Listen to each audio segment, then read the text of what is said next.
का बाबू, सीआई प्रसाद राव बहुत दूर से सफर करके आए हो। का नायर, कैसन हवा तू? हम ठीक है स्वामी जी। देखे सर, रहुआ यकीन न करत रहे, 10 महाविद्यालय जाने वाला स्वामी सब जानत है। देखला सर।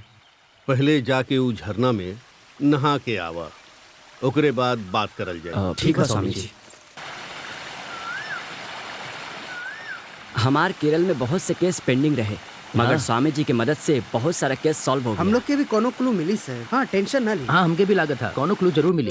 तू लोग कोनो व्यक्ति के बारे में जाने खातिर आए हो, लेकिन जैसन सोचत हो वो कोनो व्यक्ति नहीं, शक्ति है, महाशक्ति। वो शक्ति के पकड़े खातिर तू लोग के शक्ति काम नहीं आई। वो शक्ति के पकड़े में थोड़ा समय लग सकाला। वो समय आवे तक तू लोग के प्रतीक्षा करे के होई।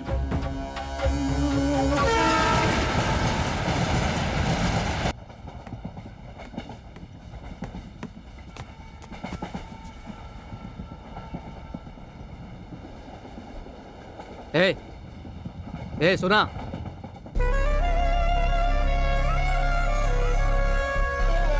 टिकट बाना और पैसा। टिकट और पैसा के बिना ट्रेन में कैसे चढ़ गई? खड़ियो खड़ियो।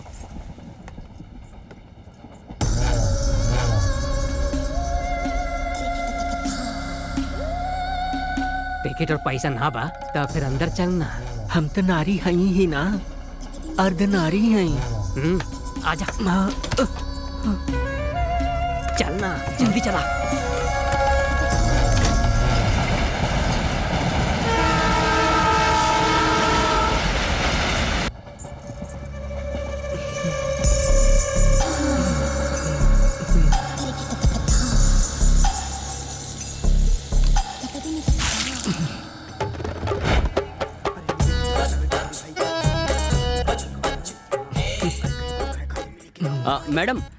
मैडम बता दे कहाँ छोड़ी?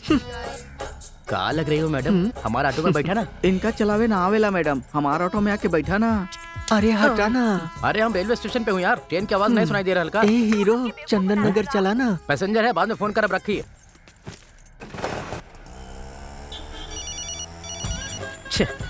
फिर से फोन कर रही है। अब का भाई कहाँ है रहुआ? पहले ही बताए रहे ना। ऑटो में ही बानी ना। तू इतना शक काहे करती हो भाई? तू हमसे झूठ बोला। हम पे यकीन करा। तो पे और यकीन। हम बोला तू फोन रखा अभी। ऐसे शक करोगे तो एक दिन मर जाऊंगा हम। हम तो बाद में कॉल कर थे ना।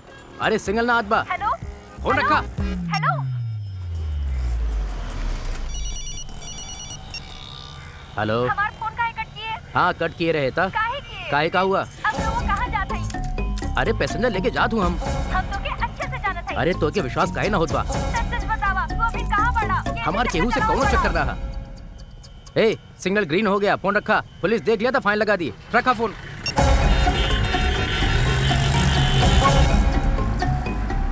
AP09P1857 पुलिस की गाड़ी के पीछे एक अनजान आदमी बम रखे हैं करके ऐसा मैसेज करे बा हमके। ई बात के इन्फॉर्मेशन हम पुलिस तक पहुंचा रही हैं आपन FM के जरिए। रोका गाड़ी के। उतरा जल्दी जल्दी। एक काले कलर की बैग पैक। हमें स्कॉट को जल्दी भेजा सर।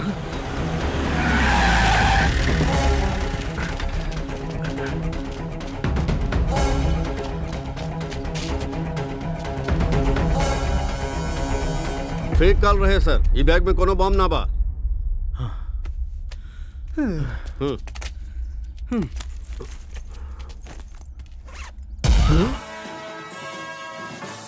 ब्रेकिंग न्यूज, पुलिस के गाड़ी से मिला बैग में बम नहीं बल्कि 2 कटा सर मिलल बा। उमे से एक सर रेलवे के टीसी के बा, जेकर नाम रहे तिरुपति। दूसरा सर केकर हा ई जाने खातिर पुलिस वाला चाय लेके आवा ना।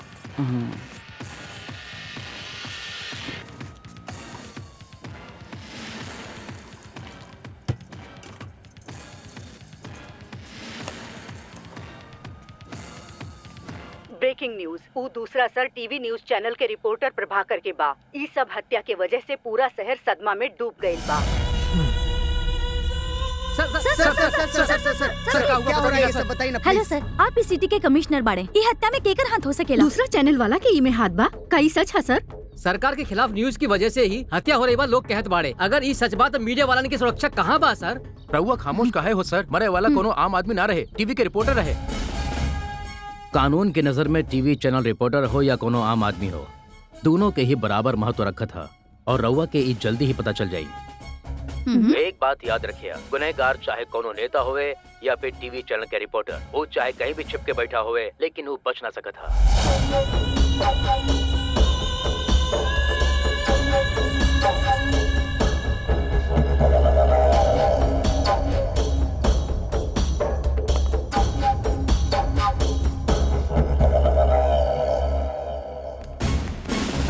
Any clues?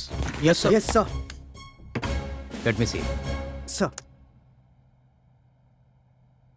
Zoom करा।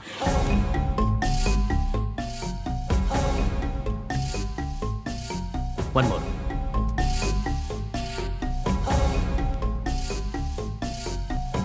सर हम लोग के पास यही क्लू बा, एक हाथ एक ऑटो। ऑलरेडी ऑटो वाला के बुला चुकल है सर। सर हमारा नाम द्वारका है। सॉरी सर, हम पिछला 5 साल से ऑटो चला रहा हूँ सर। तो हर ऑटो में जौन रहा हूँ क्रिमिनल रहा। तू ओके कैसे जाना था? हमके कुछ भी पता ना है सर, हम ओके नहीं जाना था सर। अरे हमार माँ, उधर तू शक करत हो, इधर पुलिस वाला शक करत है। पुलिस स्टेशन में हूँ इस समय। ये लोग शक करे में तो से भी आगे है भाई। सॉरी सर, वो दिन हम अपन बीवी से यही तरह से बात करते रहे। वो कहाँ से आए रही कुछ पता नहीं। बोली चंदन नगर। हम मीटर डाल के पैसेंजर उठा लिए, लेकिन वो बीच में ही उतर के चल गई। बस इतना ही जानत हूँ सर। कैसन दिखा था? का ओके पहचान पाएगा? पहचान तो ले सर, लेकिन बार बार बीवी के फोन की वजह से ओके देख ना पाए, पहचान ना पाए सर। मिस्टर सूरी सर, एक लाइसेंस और पेपर लेके एक जायदा। ठीक है सर। सर अगर कागज ही ना रही तो रउआ लोग ही चालान काट देंगे। काट देंगे। जब तक तू ओके ढूंढ के ना ले आया तब तक तो हर पेपर्स नहीं मिली। सर सर हमारा लाइसेंस दे दो सर, हमारी रोजी रोटी है, प्लीज सर। इतना खतरनाक हत्या एक औरत करी, सारा शहर छान मारा और वो औरत के ढूंढा। ए, तुहार ऑटो में 2 बाड़े, ओके ऑटो में 2 बाड़े, दोनों मिलके सवारी एक ही ऑटो में लेके जा। वो आवत होगी, अगर वो आ गई ना।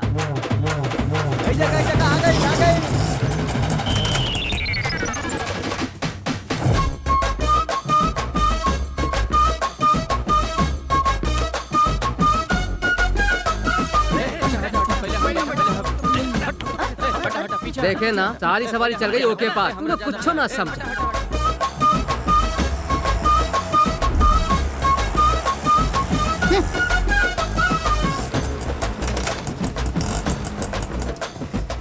जानकी बेबी, हमरे पास कार बा, लेकिन फिर भी हम तोरे ऑटो में काहे चले पता है? रेट बढ़ल बा ना।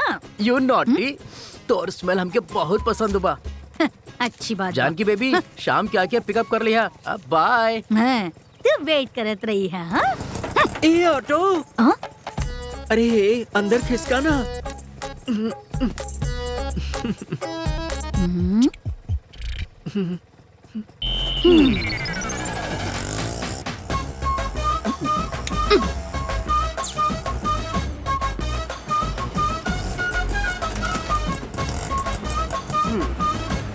अरे उठा, चल हट। चला जा जा चला चला। हे, हमार नाम अर्धनारी है। उ तो देख के ही पता चलेला। तहार नाम का बा? जानकी। तभी ऑटो के पास मर्द लोग मंडरात रहत हैं। तोहार खूबसूरती देखे के बाद हमके ऊपर वाले पे गुस्सा आत बा। वो हमके मर्द काहे न बनाए। अरे बस करा, पूरा दिन मर्द लोग छेड़त रहेले, अब तू शुरू हो गइलू। तो के कहाँ जाए के बा बोला? ए, बस यही सामने रोका।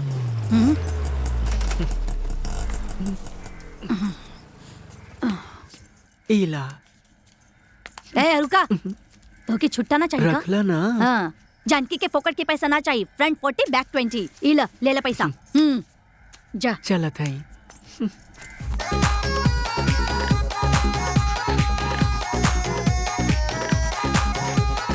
हे करिश्मा, करीना, आलिया, का हुआ? इतना चिल्ला कह रही हो? अपन ग्रुप में एक नया मेहमान आइल बा है। हाँ।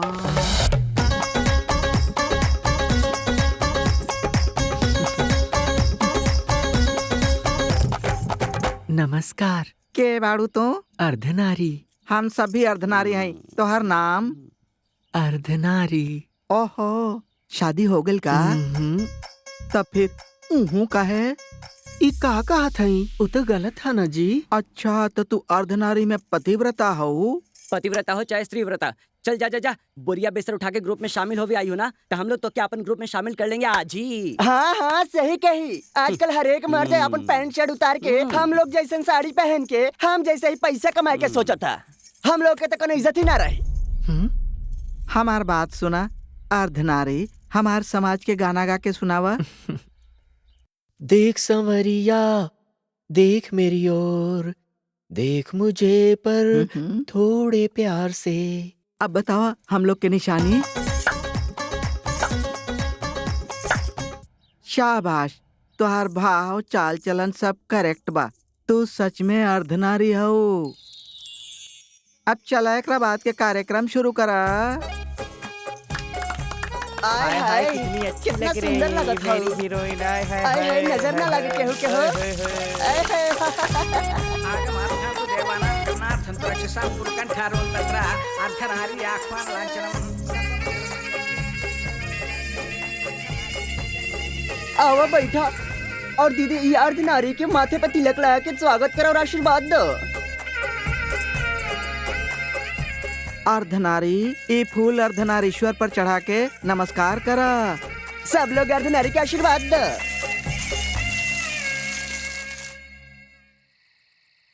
ए पुलिस वाला आएगा, पुलिस वाला आएगा।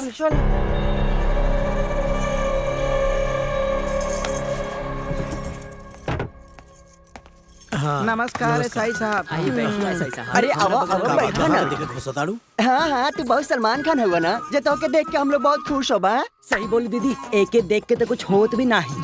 अरे चुप रहा। का हुआ साहब, यहाँ कैसे कुछ लेंगे का? पूरी बोतल खाली कर दी है लेकिन कोनो नशा ना हुआ। लागत ना बाकी हमके आज चढ़ी। का हुआ है साई साहब? एक मर्डर केस परेशान करे बा, खूनी के कोनो क्लू ना मिल पावत बा। हम लोग कोनो काम ना करत है, ऐसे हमार बड़का ऑफिसर हमके गाली देत बाड़े। टेंशन इतना ज्यादा बढ़ गए बाकी यहाँ आके थोड़ा मसाज करा के रिलैक्स होया चाहत है। ये कौन बड़ बात है, हम लोग हैं ना आपके मदद के लिए। हम सब रहुआ साथे हैं। नहीं नहीं हम तो ना करब इनके मसाज। अरे काहे? जब भी आवत था कहते गिफ्ट देव कभी देती ना है। हम लोग के हाथ दुख जाता लेकिन हाथ में कुछ ना रखा था। अरे ई का हर बार पुराना कुछ नया होकर तो बुलावा ना। हाँ हाँ बुलावा बुलावा। हाँ तभी तो इनके हमारे हाथ के हुनर पता लगी। सही बोली दीदी। अरे चुप रहा छमक छल्लो। अर्धनारी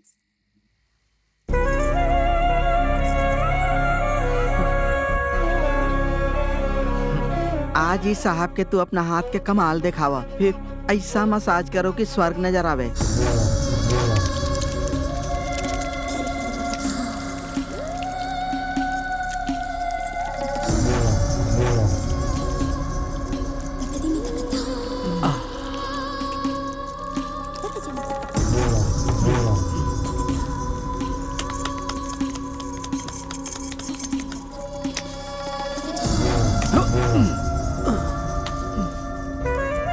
ये तू रख लो। ये काहे लिए?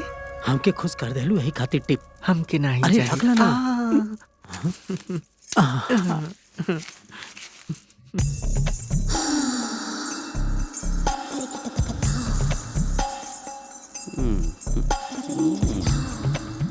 ये तोहार सगुन बा, तू रखा। रखला ना, हमरे जैसे कुछ लोग के मदद के काम में आए।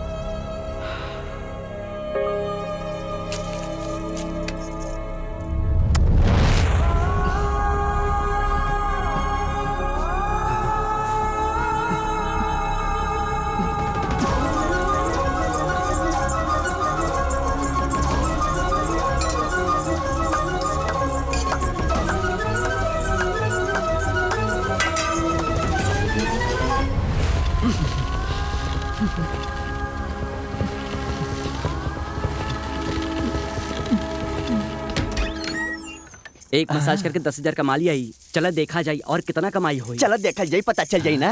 कहाँ रखे होई के पता? देखा जाई, यहीं कहीं रखे होई ना। इला यहाँ बा।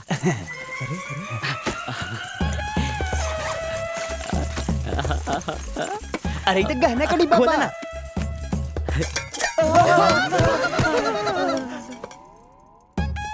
कोई तो डिब्बा में गहना छुपावा था, कोई पैसा छुपावा था, तो बिच्छू छुपाया। हमके एक बीमारी बा, हम सो गई तो कब उठा पता ही ना चलत। हमके गहरी नींद ना आवे पावे, यही खातिर इनके रखे ऐसन काहे? ऐसे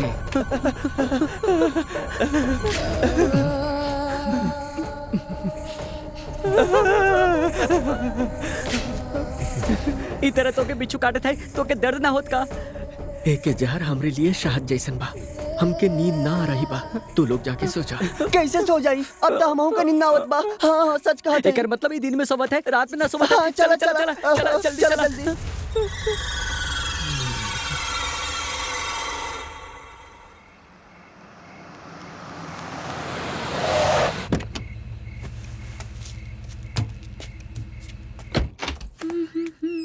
हेलो डार्लिंग। कोर्ट से आवत हो का? हाँ कौनो कहे रहे कि अगर बेल दिलवा देंगे तो पैसा भी दे दे। पैसा दिखावा? हमेशा बेल दिखावत हो, पैसा लेत हो। वो पैसा ले जाके अपन बीबी के देत हो का? एक बार भी पैसा लाके हमरे हाथ में दियो हो का? अरे भाई का करी, हमार बीवी आजकल डेली न्यूज़पेपर पढ़ा था। कौन से पॉलिटिशियन पे कौन सा केस बुक हुआ है और कौन से बेल में कितना अमाउंट आवे वाला बा, ये सब कैलकुलेशन वो पहले ही कर लेता। सुना ना, कौनो भी केस ओके बिना बताए डील करब ना तो वो अमाउंट से हम तोहके सेटल कर दे। तुम हमेशा यह कहत रहत हो और हम बेचारी सुनत ही रहत हैं। भरोसा तो रखा डार्लिंग।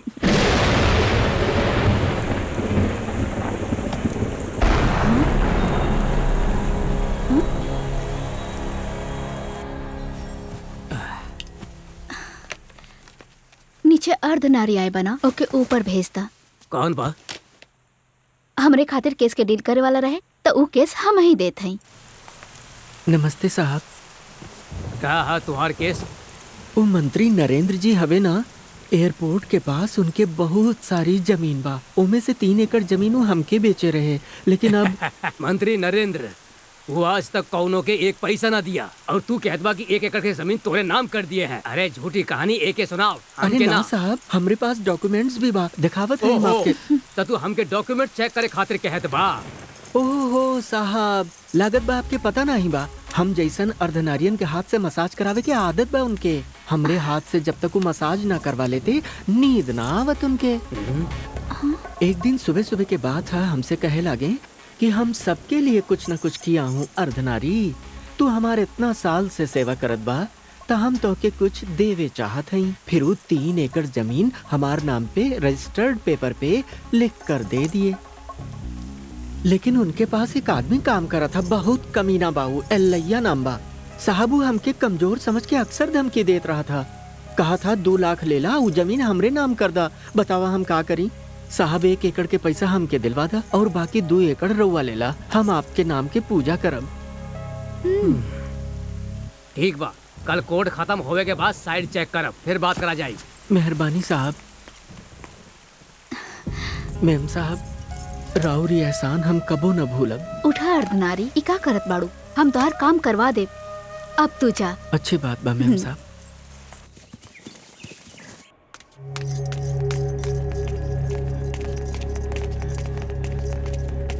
अब तक कुछ बोला साहब? हमारे पति मिलेंगे कि नहीं? वो जिंदा भी है कि नहीं? सर, हमारे पति के गायब हुए कितना दिन हो गया।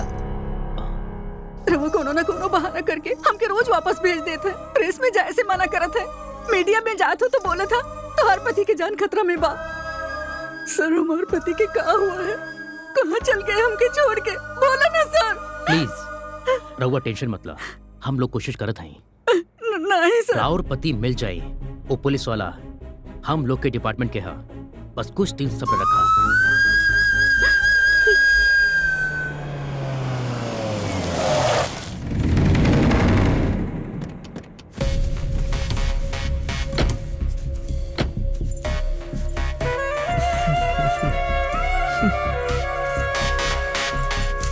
नमस्ते साहब। नमस्ते। नमस्ते मेम साहब। अर्धनारी, ई साइड तो नरेंद्र के ही बा, इतना कॉस्टली साइड वो तोहके कैसे दे दिए? हमके यकीन ही ना हो रहल बा।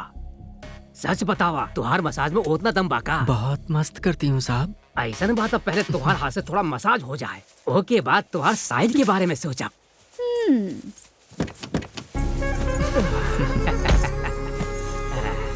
आवा ना।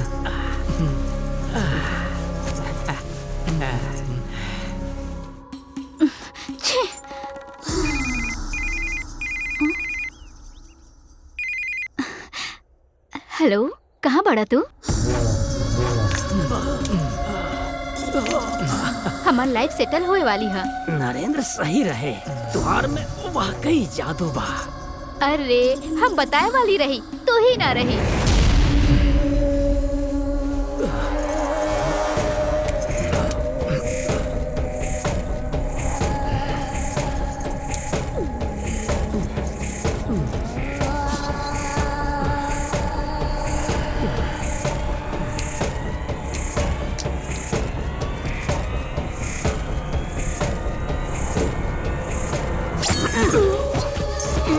ओके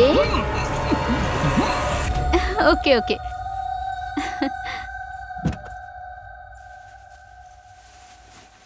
का अर्धनारी सर इतना जल्दी सो गए? हाँ मैम साहब। लागत बा तोहार मसाज वाकई में अच्छा बा। ठीक बा, उनके रेस्ट करे दा, हम ड्राइव करत हई।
अभी ऑटो स्टैंड पे खड़ा है, पुलिस वाला हमके परेशान करत हवे। ऊपर से तू अलग टेंशन देत रहता हो। मन तो यही कर रहा बा कि ट्रेन के नीचे जाके कट जाए। पुलिस वाला भी अजीब सवाल पूछा था। आदमी चढ़ा बा, बुढ़ा चढ़ा, बूढ़ी चढ़ा, बच्चा चढ़ा, औरत चढ़ी है।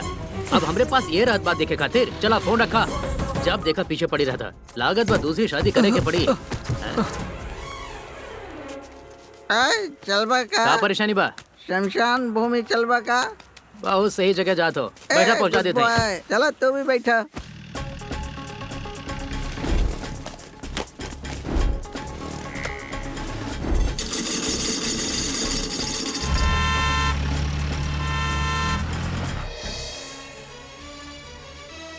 सिटी में एक और मिसिंग केस हुआ।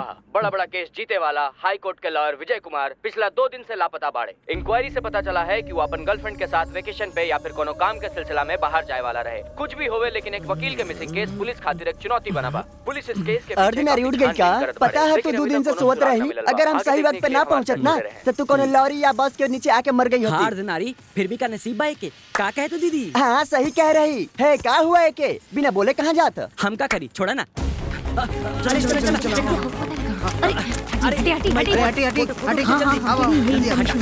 चलो जल्दी आओ जल्दी। अरे बाप रे, ट्रैफिक पुलिस स्टेशन में बॉडी मिलल बा। एकर मतलब पुलिस वालन से मर्डर के कोनो न कोनो संबंध होखी। चलो साहब भाई, चलो चलो चलो चलो चलो चलो चलो जल्दी जल्दी। सर एक सवाल। सर राउर पुलिस स्टेशन में कार के अंदर एक बॉडी मिलल है। एकर बारे में रउआ का कहे चाहत है? सर जज के मर्डर केस में रउआ के लागत है कि पुलिस के संबंध बा। रउआ का जवाब दे चाहिए सर। ए जज के मर्डर से पुलिस के कोनो संबंध ना है। ये एक प्री प्लान मर्डर है। ये यही लिए किया गया बा ताकि वो लोग पुलिस के फंसा सके। अगर नो पार्किंग में कोनो गाड़ी खड़ी बा तो रूल्स के हिसाब से ओके ट्रैफिक पुलिस वहां से उठा ले जाती। प्लीज ये बात के ज्यादा बड़ा मत बनावा। इन्वेस्टिगेशन अभी जारी बा। बहुत जल्दी हम लोग खूनी के पकड़ लिया जाए। अभी मिला ताजा खबर के अनुसार गुनहगार के ये मर्डर करत समय पूरे घटनाक्रम कभी के लड़की कैमरा ना में देखेगा? रिकॉर्ड कर लेहल गई बा। और ये भी इतना खुद के ही ना, लड़की समझा था। गुनहगार के वो वीडियो के YouTube पे अपलोड भी कर देहल गई बा। चल हम देखावत बानी मर्डर की video.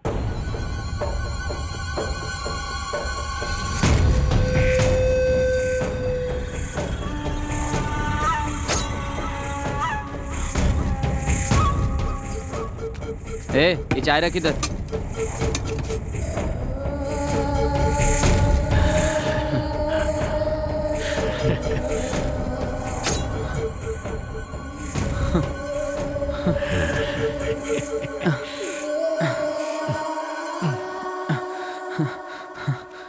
Breaking news. Special bulletin for CM. अपन लोकप्रिय मुख्यमंत्री जी की तबीयत अचानक बिगड़ गई बा और उनकी स्थिति में सुधार लावे खातिर उनके जल्द से जल्द ट्रीटमेंट खातिर स्पेशल फ्लाइट से विदेश ले जावल जात बा। मुख्यमंत्री के करीबी परिवार कल्याण मंत्रालय के मंत्री MS धर्मा मुख्यमंत्री जी के सही सलामती राज्य में लौट आवे के खातिर सारा धर्म के लोग पूजा पाठ करावत बाड़े।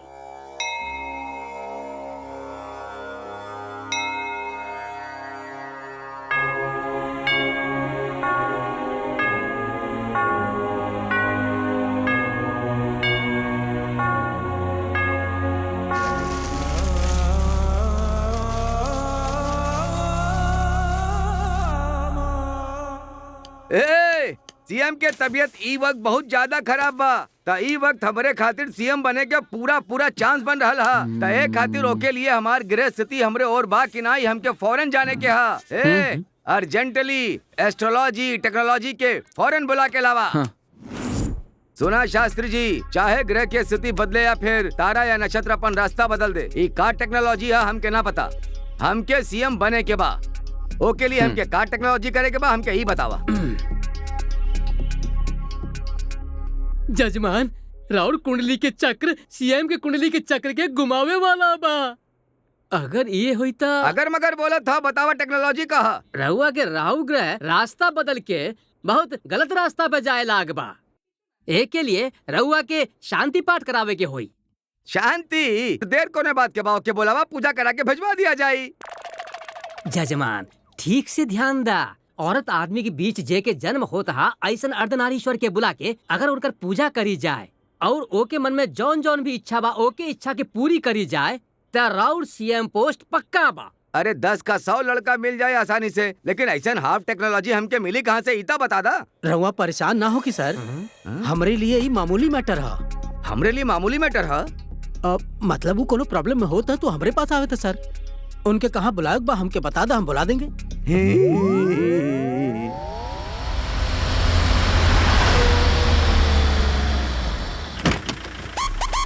चले चले चले चला चला चला बाहर आवे। चला जल्दी बाहर आवे, जल्दी चला चला चला चला।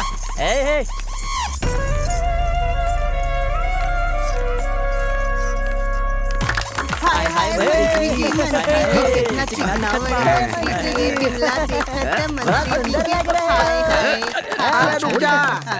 मिनिस्टर साहब हम लोग के कितना प्यार से बुलाए हुए, हम लोग के भी इनके प्यार देवे के चाहिए। अरे सुंदरी देखा कहा वे चुम्मा दे। शास्त्री जी, इनके बॉडी टेक्नोलॉजी देख के हमके कुछ होत बा। जजमान, वो सब सोच बात असली काम से भटक जाओगे। सब अर्धनारीश्वर हिंदी में पूजा करे के यहाँ जा, चला जा। अरे पंडित जी की बात मानो। बतावा ना तोहर का इच्छा बा? फिल्म मिस्टर प्रभास हमके बहुत पसंद बा, एक बार मिलवा दी ना ओकरा से प्लीज। ई कैसे होई इतना ना पता, लेकिन जहाँ ओके शूटिंग चल रही बा ना, वहाँ हमारा भी तो के ले जाए, बाकी तू खुद संभालिए। हमरा खातिर इतना ही बहुते बा, तू सीएम बनना चाह। बतावा ना रवा के का चाहिए? का चाहिए बोला, इसे शर्मात काहे हो? अरे का चाहिए बोला था?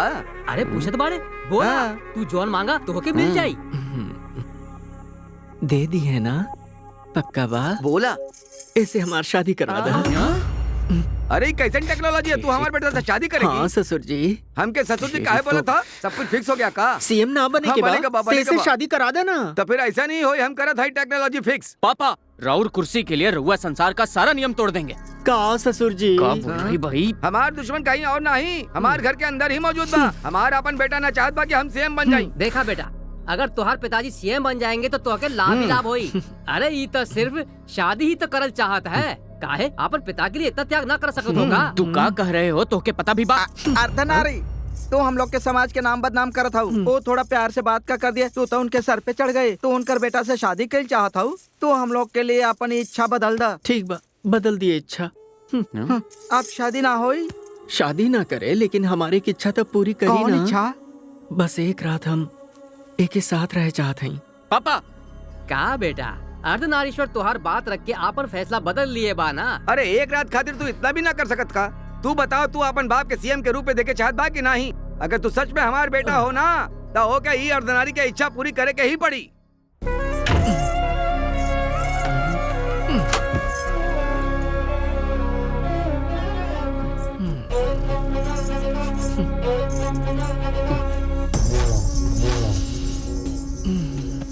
हे डार्लिंग, अरे ऐसन हसीन रात बार बार कहाँ आवे वाली बात।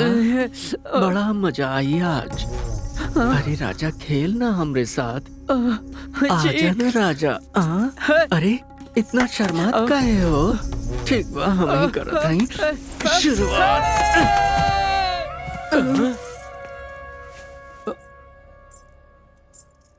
बिंदी ना मिटी, बाल ना बिगड़ा, कपड़ा खराब ना हुआ है? अभी अभी तक तू अंदर गई रही और इतना जल्दी तू वापस आ गई। हमरे पास भी दिलबा साहब, जे हमके पसंद ना करत हम के साथ ना रहती, यही लिए हम अपन फैसला बदल लिए।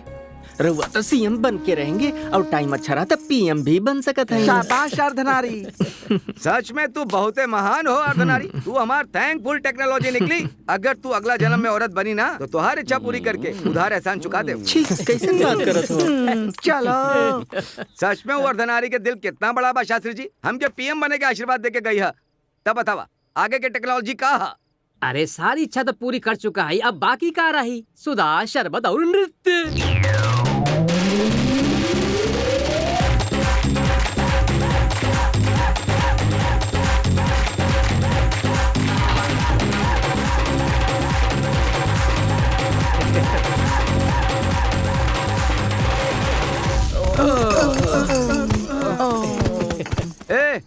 सर के देख के पता लागत बा कि इतना जल्दी उठे वाला ना हवे। अगर ये बात लीक हो गई ना तो मीडिया वाला ये बात के उछाल देंगे। इमीडिएटली कोनो टेक्नोलॉजी करके वैन में ले जा। ठीक बा सर।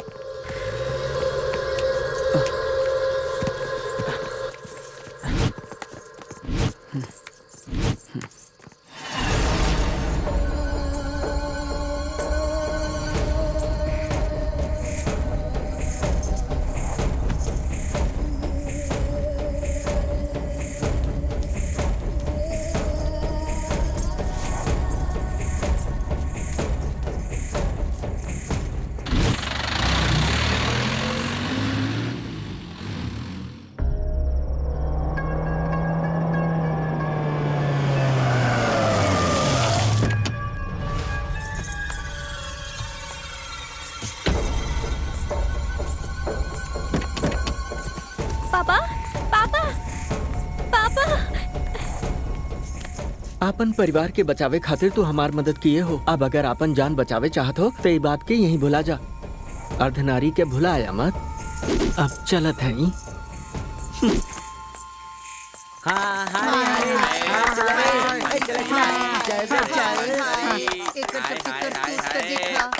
रुक जा साहब, हम लोग के जन्म खराब है लेकिन ईमान खराब नहीं बा साहब।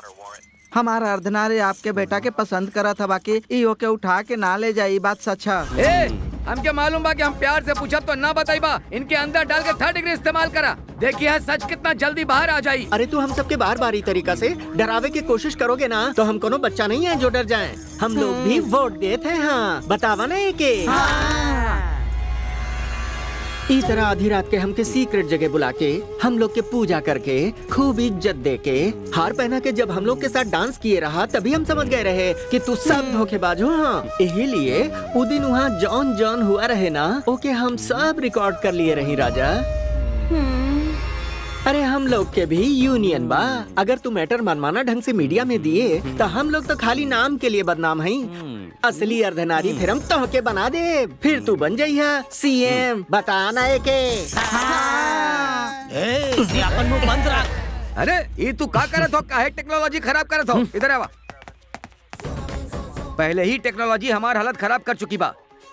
बेटा के काबा एक और शादी कर लेता एक और बेटा हो जाई। लेकिन एक बार इज्जत और कुर्सी चली गई ना तो वो के वापस लावे में बहुत बड़ी रिस्क टेक्नोलॉजी है। ई केस के तू अभी बंद कर दा। अच्छा जी सुना, रउआ लोग के जबरदस्ती पुलिस स्टेशन में बुलाए ओके लिए हम माफी चाहत हई। रउआ सब लोग यहाँ से जा सकत है।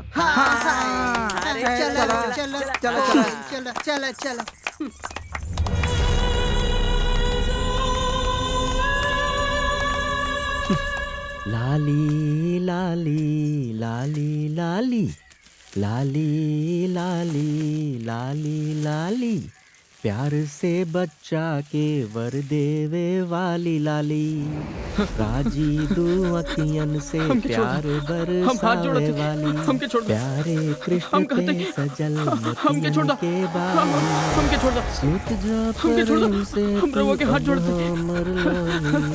नहीं नहीं नहीं नहीं, हमके छोड़ दो, हमके छोड़ दो।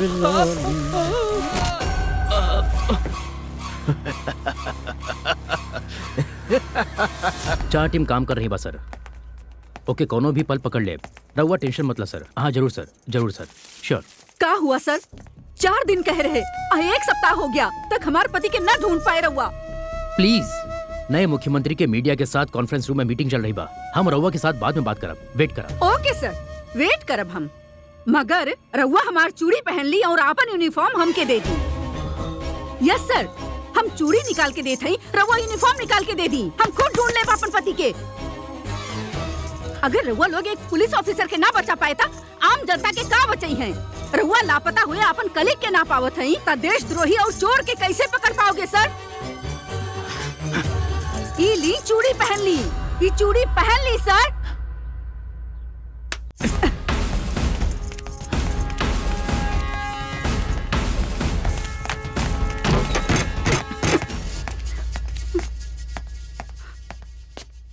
ई सब के है पता बा रहुआ के? रहुआ के खो गए पति के पुलिस परिवार है, गवर्नमेंट अधिकारी लोग के परिवार है। ई मैडम कौन है पता बा? हमार मुख्यमंत्री जी के पत्नी है। यस, रहुआ सोचत होई कि उनके कोनो हेल्थ प्रॉब्लम बा, उनके कहीं लेके गए होंगे, कोनो हॉस्पिटल में एडमिट किए होंगे, लेकिन मुख्यमंत्री जी के कोनो किडनैप किए बा। ई बात अगर लोग के पता चली तो गवर्नमेंट और लॉ एंड ऑर्डर से लोगन के विश्वास उठ जाये। यही लिए इके डिस्क्लोज ना कर गई। अब पता चला हम लोग के कितना टेंशन बा।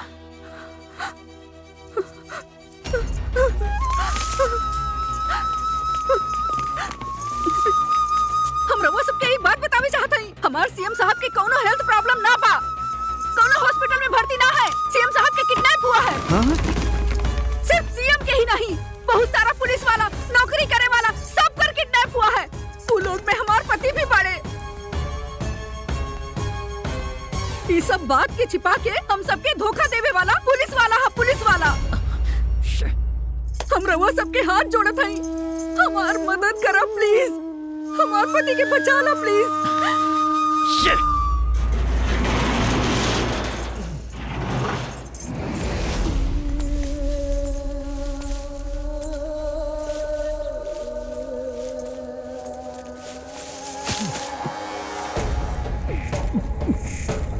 अरे ओ मुख्यमंत्री, आज के ब्रेकिंग न्यूज तो के पता बा का? तोर किडनैपिंग सुने में बड़ा थ्रिलिंग और मजेदार लागत बा ना? हम अपने लिए कभी नहीं सोचे, हमेशा जनता के लिए सोचे कि जहाँ के लोगों के सेवा करे के हमरे बिना उ लोग अनाथ हो जाये। कृपा करके हमके छोड़ दो प्लीज, तो हर हाथ जोड़त है। अरे परेशान काहे होत बड़ा? इतना तो हम भी जाना था कि तोहके जिंदा रहे होई, तोहके जनता की सेवा करे के है ना, हेल्दी रहे के बा, ये लिए घास ले आए हैं, लखा। अरे खाना, अरे खाना राजा, देख ना कितना हरी हरी घास बा। नहीं खाओगे? चला खाओ। हाय हाय, खाद समय बकरा दिख रहा बा। खाऊंगा, पूरा घास खाऊंगा। तोहके का चाहिए? तो हर हाथ जोड़त है। तोहके एमएलए के पद चाहिए, एमपी के पद चाहिए या मिनिस्टर के पद चाहिए? बोला तोहके कहा चाहिए? हम तोहरे पैर पड़ रहा है प्लीज, आखिर तोहके कहा चाहिए? अरे छोड़ ना, तू हमके ना ही खरीद पाएगा, अभी तू आराम करा, हम चलत हई। तू बहुत बड़ा गलती करत हो, हम एक सीएम है और हम एक अर्धनारी हैं।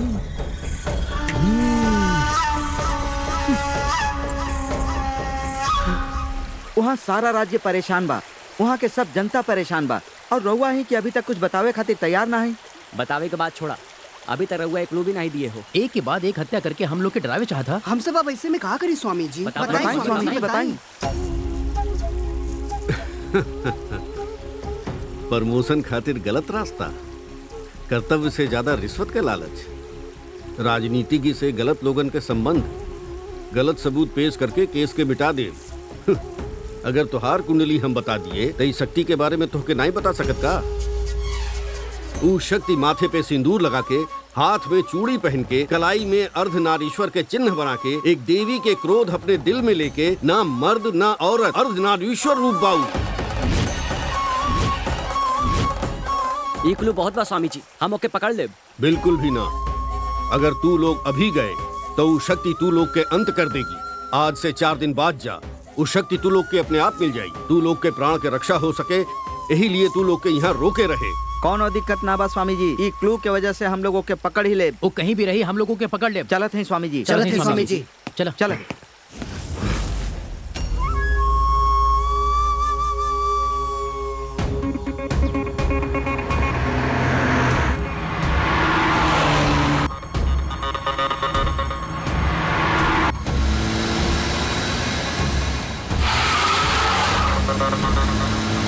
माँ, हम शहर में आ गए हैं। ई केस के जानकारी हमके मिल गई बा। हम बहुत खुश हैं माँ। इन्वेस्टिगेशन के चक्कर में हम घर के रास्ता भुला गए हैं। काफी दिन से तोहरे संगे खाना ना खाया हैं। टोल प्लाजा पर हैं माँ, आधा घंटा में घर पहुँच जाते हैं। ठीक बा बेटा, जल्दी आए जा। राज्य में मर्डर करे वाले, पुलिस और जनता के परेशान करे वाले सीरियल किलर के जानकारी देवे वाला के पुलिस 10 लाख रुपया के इनाम देवे के घोषणा करे बा। ईमेल लिखे क्लू के जल्दी से स्केच तैयार करा। कांस्टेबल एक चाय लेके आवा। सर,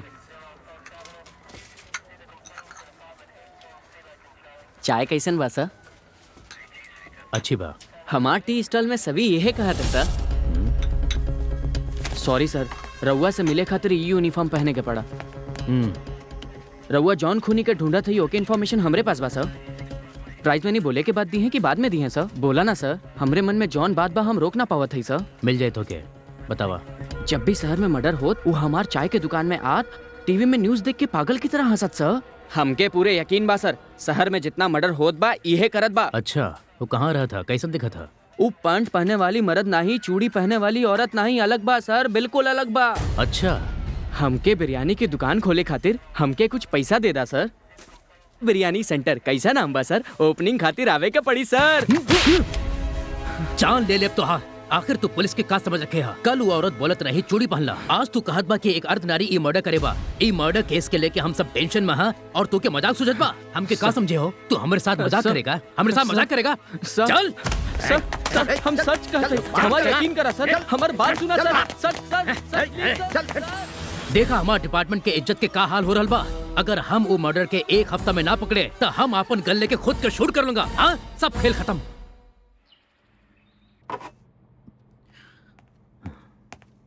सर, इन्वेस्टिगेशन ऑफिसर वर प्रसाद जी के मदर आया है। ऊ रउआ से कुछ बात कर चाहत है। भेजा उनके। नमस्ते सर। आई माँ जी, बैठी। बताई। 2 दिन पहले हमार बेटा फोन करके घर आवत ही कहे रहे, वो आधा घंटा में पहुँचे वाला रहे, लेकिन अब तक नहीं आए सर। नहीं आई हुई, अगर आए हो तो जरूर हमके इन्फॉर्मेशन देत। नहीं सर, वो आए बा। वो बहुत खुश रहे, यही लिए हमके वो पसंदीदा खाना बनावे खातिर कहा। इतना ही नहीं, वो हमके ओके पसंदीदा बैगन के सब्जी बना के रखा, ऐसा SMS भी किए रहे। हम टोल प्लाजा तक पहुंच गया हूँ ये भी कहे रहे। सर। मिस्टर सूरी सर, माँ जी कह रहा है कि वो लोग टोल प्लाजा के चौराहे तक आए हैं और वो लोग व्हाइट कलर के सूमो में हैं। जरा CCTV चेक तक करा। जी सर। माँ जी सच कहे है सर, जॉन व्हीकल सिटी में इंटर हुआ है, वो व्हीकल हम लोग के ही बा सर। LB सिग्नल, टाइम 10:40, दिलसुख नगर सिग्नल 10:50, नेक्स्ट मलाड पेट। सर, यहाँ से गाड़ी मिसिंग है सर। व्हाट? यस सर, मलाड पेट सिग्नल दो रास्ता बा, लेफ्ट और राइट। ये दोनों रास्ता से अपन व्हीकल नहीं गया है सर।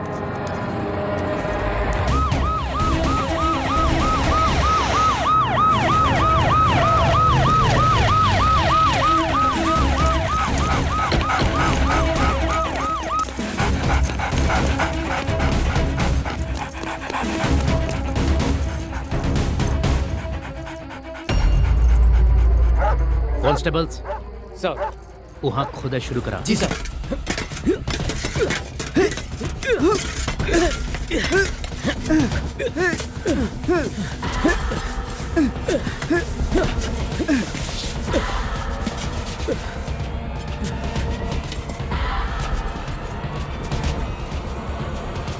मिसिंग केस के नाम ए के ऊपर लिखा बा।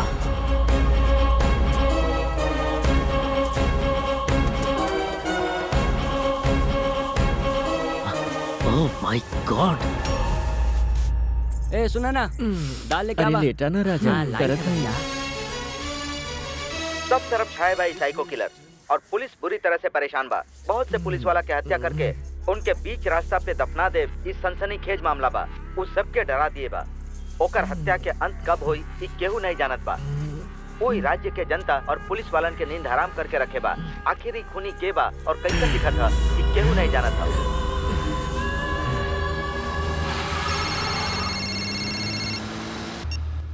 हेलो, ई वक्त सिटी के सीरियल किलर पुलिस डिपार्टमेंट खातिर सवाल बना बा। वो खूनी के सारा डिटेल्स हमरे पास बा, लेकिन अगर हम बता दिए तो हमार का हुई सर? डरत तो ही, लेकिन फिर भी रहुआ के बतावल चाहत है। डरे के जरूरत ना बा। तू कहाँ हो बोला? टोल प्लाजा के चौराहा पे सर। ओके, हम 10 मिनट में वहाँ पहुँचत हैं। जल्दी आवा सर। ईश्वर, टोल प्लाजा पर चला।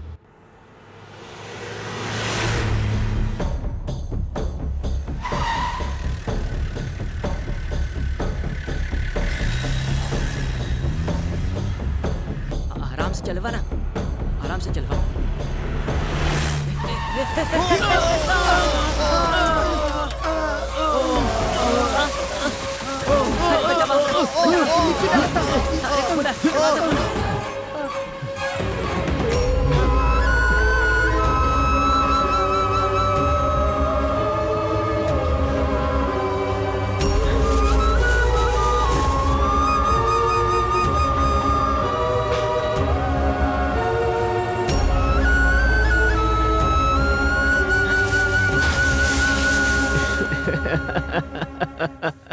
इतना लोग के इतना बुरा तरीके से मारे वाला आखिर बा कौन हो? साइको हा कि टेररिस्ट? जे भी गायब हो था हम के ओकर लाश मिला था। कहीं उस सीएम सर के तना नहीं, हम ऐसा होवे नहीं देव। सर, जहाँ पे बॉडी मिला है वो रोड अंडर कंस्ट्रक्शन रहा। ऐसा है तो रोड के कॉन्ट्रैक्टर के बुलावा। सॉरी सर, कॉन्ट्रैक्टर के बॉडी भी वहीं में बा सर। ओह नो, कॉन्ट्रैक्टर के भी मार दिया। लेकिन सर, वो रोड बनाने वाला मिस्त्री के हम बुलाए हैं। नमस्ते सर। ओ मर्डर्स कौन किया? हाँ, हम लोग के नहीं पता बा सर। सच सच बतावा, वो रोड तू ही लोग बनाए रहे ना? हाँ, हम ही लोग बनाए सर। रोड तू बनाए तो मर्डर भी तू लोग ही किए होगा। वो दिन रात को रोड बनावत वक्त। अरे ओ राजा लोग, हमके तू लोग बहुत अच्छा लागत हो। देखा, गलत मत सोचा। दरअसल बात ई बा, तू लोग इतना साल से रोड के काम कितना मेहनत से करत हो। ना ही कभी दिन देखत हो, ना ही रात। पर तोके कभी बियर या बिरयानी ना खिलावत। अरे कम से कम मिठाई तो दे सकत रहे ना। मिला। फिर भी तू लोग जनता के भलाई खातिर काम करत हो। अरे तू लोग के मेहनत के वजह से वो आराम करत था। यही लिए हम अपन मेहनत के कमाई के पैसा से तू लोग खातिर बियर और बिरयानी ले आए हैं। सर, ये काम क्यों और के नाही अर्धनारी के हो सकत बा। सर, वो पैंट पहने वाला मर्द नाही, चूड़ी पहने वाला औरत नाही, बहुत अलग बा। तो ये काम अर्धनारी के है सर। वो पैंट पहने वाली मर्द नहीं, चूड़ी पहने वाली औरत नहीं, अलग बा सर, बिल्कुल अलग बा।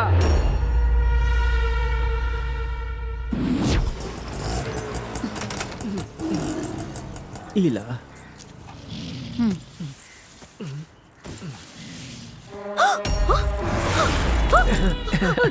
डरा गई का? सर्कस वालन के बकरा के मुंडी के जरूरत बा, वह लेके जाते हैं। तू डरा मत, तहार फेस के सूट नहीं करत।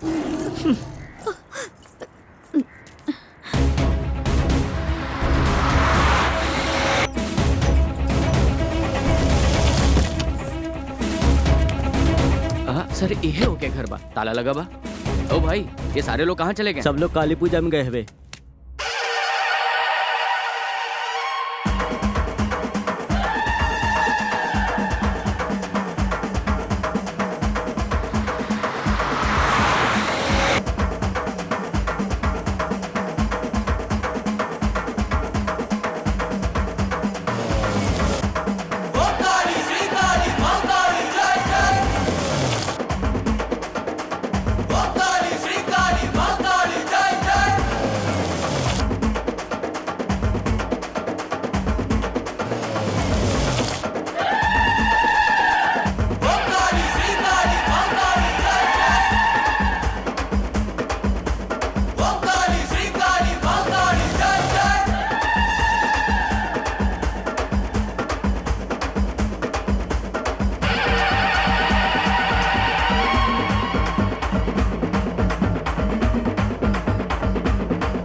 पकड़ा पकड़ा रुक जा रुक जा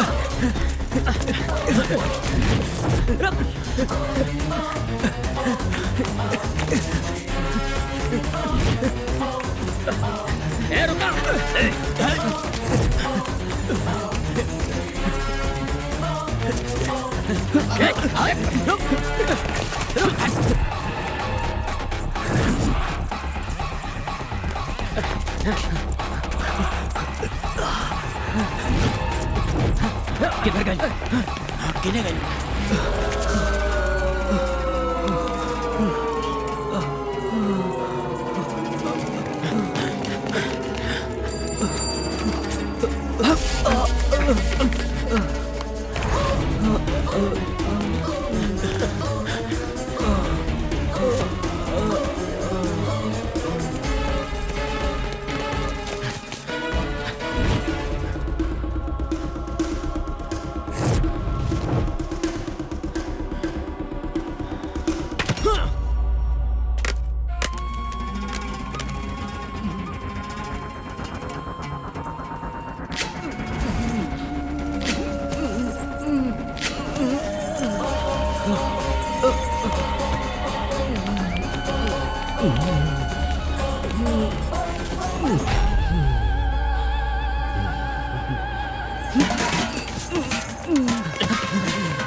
अभी सब बतावे के वक्त नहीं बा, हमके अपने घर ले चला ना।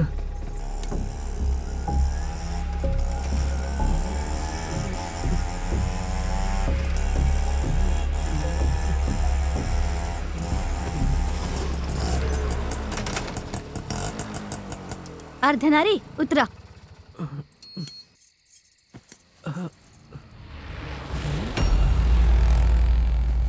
का भइल? गलत जगह आ गइल बाड़ू सोचत बाड़ू? This is the right place for you. Janaki baby? No. Anuradha from Crime Branch.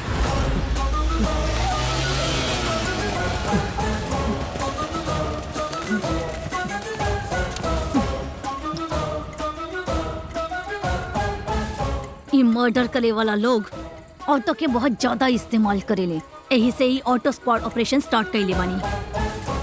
तो पे हमार शक सही साबित भइल।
अपन मुंह खोलवे के नहीं।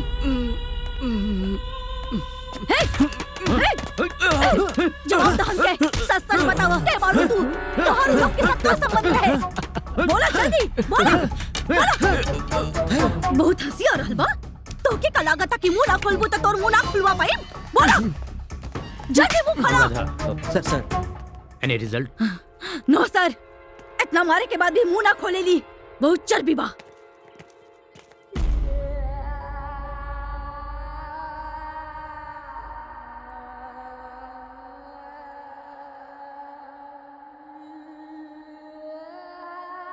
प्रोसीड। तू इतना सब लोग के इतना खतरनाक तरीका से काहे मारी? नहीं पता। बिना कौनो वजह के आखिर तू इतना लोग के मारी काहे? नहीं पता। देखा, कोई भी बिना वजह के कोनो ऐसा काम ना करत था। वो कारण तो के सबके सामने बतावे के हुई। तू लोग के काम के कोनो वजह हो सकत था, लेकिन हम जो काम करत हूँ ओके कोनो वजह नहीं होई। नहीं बा। जरूर होई, कोनो तो वजह होई।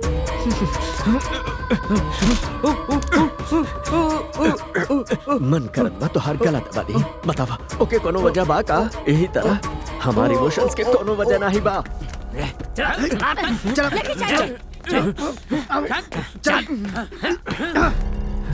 इससे बड़ा साइकिक और कौन हो सका था? इससे बड़ा साइको हम आज से पहले अपन जिंदगी में कबो ना देख ले आई। ये बहुत खतरनाक है। जब ऐसे हत्या के वजह पूछे तो ये कहीं कोनो वजह ना बा। ऐसा व्यक्ति खातिर कोनो इंक्वायरी या आर्ग्यूमेंट जरूरी ना है। ये आदमी समाज खातिर खतरा बा। ऐसा व्यक्ति के सिर्फ फांसी के सजा होए के चाहिए।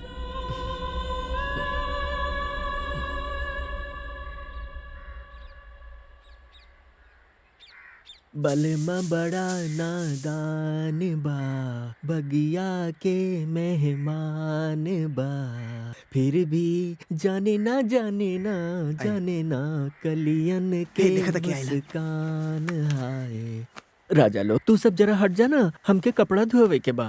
अरे तू काहे धोत हो? हम है ना।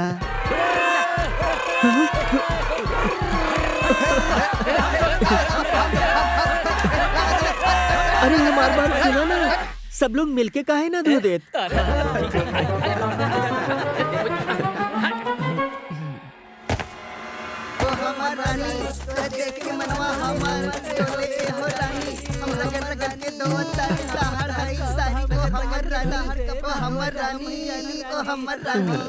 ओ राजा, आज यहाँ काहे लिए? तुम्हारे लिए। चला देखा, एक बात सुना, तू जौन भी मर्डर किए हो ओके बारे में नहीं जाने के बाद तो के दूध चाहे दूध पिलाए, बिरयानी चाहे बिरयानी खिलाए, तो के सब देव हम। लेकिन एक बात बता दे हमका, पुलिस की आंख में धूल झोंक के जेट सिक्योरिटी में रहे वाले सीएम के कैसे किडनैप कर ले तू? प्लीज, वैसे भी 2 दिन में तो के फांसी लगे वाली बा। मरे से पहले बस इतना बता दा। बोला तो के जॉन चाहिए हम देव। सच कहत हो ना? सच में। पहले हमके एक चुम्मी दे दा। ओह नो राजा, तू जेम्स बॉन्ड जैसे दिखत हो, यही लिए हमके तो से इंग्लिश वाली चुम्मी चाहिए। सर, इन ना भी बोली तब भी चली, लेकिन अगर रउआ ऐसा कही नहीं तो हमने की इज्जत मिट्टी में मिल जाई। चुम्मी ना ही दिए तो ना ही बताऊंगी। अनजान रहे से तो अच्छा है कि हम एक बात मान लिए। हाँ?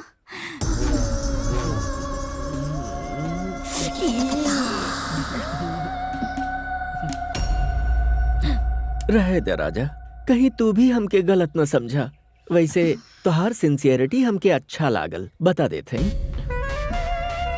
हमके पता लाग कि तोहार सीएम शमशाबाद में बिना कोनो सिक्योरिटी के अकेला आवे वाला है। हम वहाँ पहुँच गई। सीएम जहाँ आवे वाला रहे वहीं बगल में ही एक नर्सरी है और वह नर्सरी में हम काम करे लगे।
हुआ राजा, कहाँ खोए गए?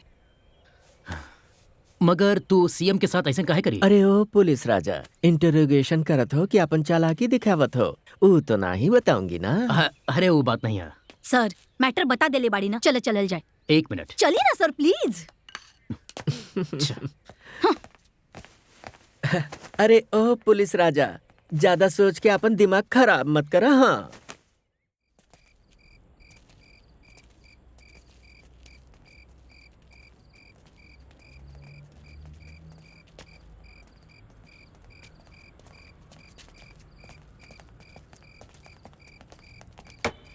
सर आइल बाड़े, बाहर आवा।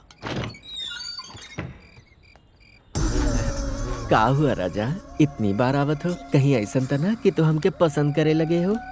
अरे संभल के रहिए राजा, यहाँ के कैदी लोग कहीं ये ना कहे लगे कि हमार तोहार टाँका भिड़ल बा। तो के 2 दिन में फांसी होने वाली है।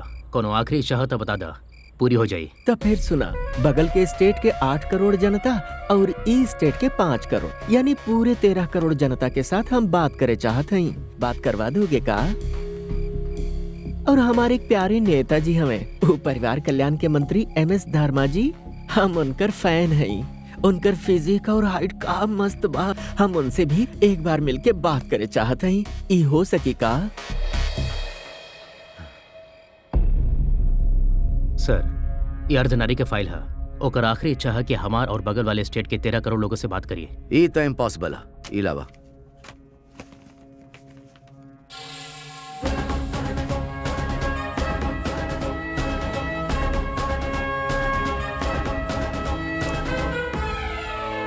सर, रउआ बिना पढ़े साइन कैसे कर सकते हैं? ओके मांग ई बा कि वो 13 करोड़ जनता से बात करे के चाहत बा। वो मौका हम लोग ओके दे। सभी चैनल्स के इन्फॉर्म कर दा और सारी जनता के एक सूचना दे दा। देखे वाला देखी, सुने वाला सुनी।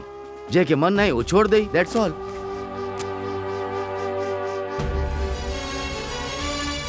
फांसी लगे से पहले सीरियल किलर के अंतिम इच्छा ई बा कि वो जनता से बात करे चाहत बाड़ी और जेकर गवर्नर परमिशन दे देहल बाड़े, लेकिन ये परमिशन से सभी पार्टी के लोग गुस्सा में बाड़े।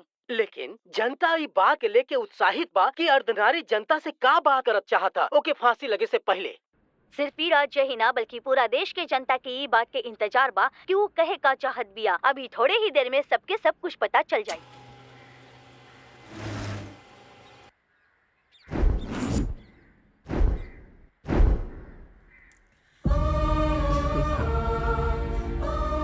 रउआ सबके हमार नमस्कार। हमारा आखिरी इच्छा पूरी करे में रउआ लोग से बात करे के मौका दिए, एके लिए गवर्नर महोदय और यहाँ आए माननीय परिवार कल्याण मंत्री हम लोग के MS धर्मा जी के तहे दिल से धन्यवाद।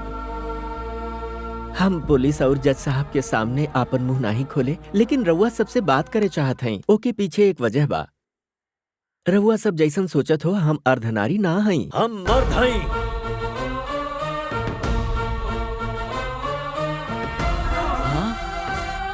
यस, हम मर्द हई। सुने चाहत हो हम कैसन मर्द हई?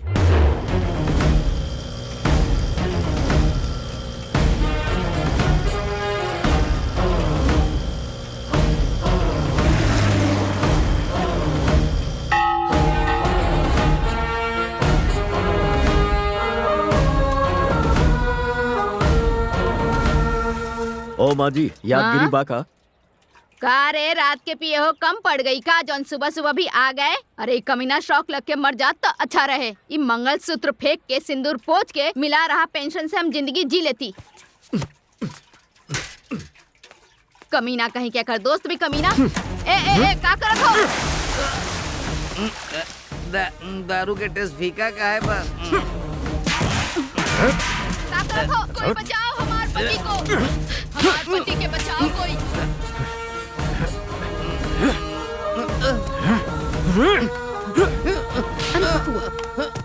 अरे तू ऐसे काहे मार रहे हो? काहे मार एके जान से मार डालूंगा हम। स्ट्रीट लाइट सुबह 5 बजे बंद होए के चाहिए। 9 बज गया लेकिन ओके बंद किए बिना सो रहा बा। कितना बिजली बर्बाद हो गए। अरे ड्यूटी ना कर रहा बा बल्कि गवर्नमेंट के लूट रहा बा। तो जाए दे, गवर्नमेंट का पैसा है तो के का बिल तू भर रहा बा, जौन तो के दर्द हो रहा बा।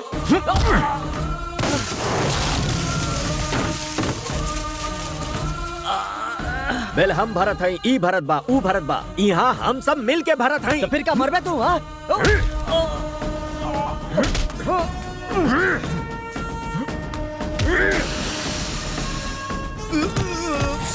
जान से मार दे। जे जिम्मेदार नहीं हो कि देश में रह के अधिकार नहीं।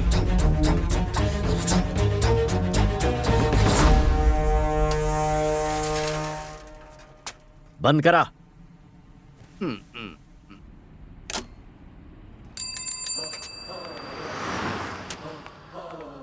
सिस्टर एकर पिटाई हम करे हैं, फर्स्ट एड करके घर भेज दा। जी।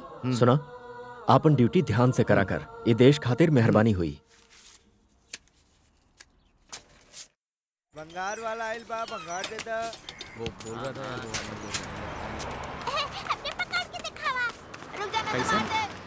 अरे नहीं नहीं नहीं छोटू, 2 चाय लेकर आ। सुना भाई, एक चाय ले आवा। एक चाय। नमस्कार, आज के ब्रेकिंग न्यूज ई बाकी तो प्यार करे वाला जोड़ा अंतरजातीय विवाह करेबा और ऊ दोनों ई विवाह से बहुत खुश हवे, लेकिन परिवार वाले बिल्कुल खुश ना हवे। ऊ पूरे तरीका से ई दोनों के खिलाफ हवे।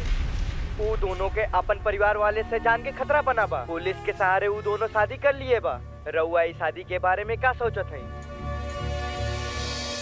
सुब्रमण्यम की बेटी सही कर रही है या गलत? राउर आंसर सही बात तो वाई लिखा, अगर गलत बात तो एन टाइप करके स्पेस दे के अपन पूरा नाम लिख के 5353 पर भेज जा। अभी कौन है तू? कट इट, कट कट कट कट कट। अगर चैनल ऑफ एयर हुआ और लाइव टेलीकास्ट बंद हुआ तो ये गन से गोली निकली। बैठ जा। न्यूज पढ़े के तरीका ये है। न्यूज में नॉनसेंस मिक्स करके न्यूसेंस क्रिएट कर रहा था। यू नो, अब I am number 1 news reader in TV industry. जान से मार दे। मुंह से एक भी शब्द निकाले ना तो यही दफन करके। घटना के वजह से वो फैमिली पहले से ही तकलीफ में है और तू हा कि जले पे नमक डाल रहा बा। न्यूज के कंटेंट का बा, ओकर मॉड्यूलेशन कैसे हो के चाहिए पता बातों के। जब गांधी जी मरा रहे वो न्यूज रेडियो में कैसे आए रही? हमार देश के हर न्यूज रीडर की आवाज 2 मिनट खातिर पूरी तरह से बंद हो गए रहे। फीलिंग से भाषा मैच होवे के चाहिए, वही हिसाब से एक्सप्रेशन होवे के चाहिए और परिस्थिति के हिसाब से प्रोग्राम बने के चाहिए। चला यही न्यूज के सही तरीका से फिर से पढ़ के सुनावा। फेमस फिल्म स्टार सुब्रमण्यम जी के छोट बेटी। फिर से रॉन्ग एक्सप्रेशन। आवाज में दर्द ना हा, चेहरा पे भाव ना हा। फिर से पढ़ाए के। फेमस फिल्म स्टार सुब्रमण्यम जी के छोट बेटी अंतरजातीय प्रेम विवाह किए बा, जे के वजह से पूरी फैमिली शॉक में बा। आगे की जानकारी हमारे सहयोगदाता रउआ के दी है। ई करेक्ट है। अभी तू परफेक्ट बोले हो। प्रोग्राम के आखिर एसएमएस बोल रखे के जरूरी है का भाई? अगर तोहार बहन ऐसा कुछ करे हो तब तू अपन फ्रेंड्स और फैमिली मेंबर्स के बुला के ऐसा ही एसएमएस बोल रखते का। अभी हम दिखावत नहीं तो क्या एसएमएस बोल। हम जोन करे हा, अगर वो सही बात तो वाई टाइप करके, गलत हा तो एन टाइप करके स्पेस देके अपन नाम और जगह लिख के 53535 पे एसएमएस करा। हे, ये जे किया है बिल्कुल सही है। हम सब एसएमएस करा जाए। एक बार चला चला करत है करत है। देखे ऑडियंस के फीलिंग्स पता चला। कहा जाता है मीडिया लोकतंत्र के चौथा स्तंभ। यह सोच के चैनल में आके भी तुमके मारे बिना छोड़ रहा है। अगर तू दोबारा ऐसा गलती करे ना तो चमड़ी उतार देंगे।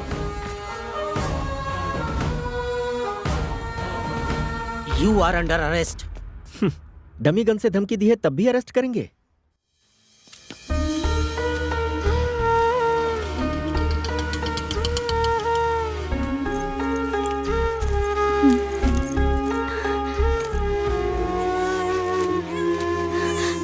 नमस्ते सर, हमार नाम नीरजा है। हम इनकर पत्नी हैं। चुप हो जा बेटा, काहे रो रहल हा? अरे जल्दी में दूध के डब्बा लावे के भूल गए सर। भैया हाँ, जरा बच्चा के पकड़ ला। ठीक बा बहन। ई ले सर, अभी तक हमार पत्नी जितना भी झगड़ा किए हैं उस सब झगड़ा के FIR नंबर्स और कोड डिटेल्स बा। हमार पति जौन भी काम करे हैं वो देश के भलाई खातिर करे हैं सर। हमार पति अपन स्वार्थ खातिर कुछ न किए हैं सर। हम मानत हैं वो कानून के अपन हाथ में लेके गलत किए हैं सर। कोर्ट के बाहर 1 घंटा या 2 घंटा खड़ा रह के जुर्माना भर दे या फिर 1 या 2 दिन जेल में रख के ऐसे आरोपी के पुलिस वाले छोड़ देते हैं। ई ले सर, ये सारी जानकारी ई में लिखल बा सर। हमार पति ऐसा करत हैं, शायद इनके कोनो हेल्थ प्रॉब्लम हुए। हम डॉक्टर के दिखाई हूँ सर। ये दिखा, इनकर मेडिकल रिपोर्ट बा sir. He is the most emotional person. Doctor कहे इनके ब्लड के कुछ प्रॉब्लम है। वो कहा ना सर, एक आम आदमी में गलती देख के भी वो गलती के अनदेखा करा था, पर हमार पति जाके मार देता। देखा, इतना सब कुछ जानत हो तो हर पति के छुड़वावे खातिर देशभक्ति या समाज सेवा की जरूरत नहीं, वकील और बेल की जरूरत है। तो क्या पता नहीं? पता है सर, वो सब जौन गलती करत है वो सब नया बा, बाकी फॉर्मेलिटी हमारा लिए पुराना बा सर।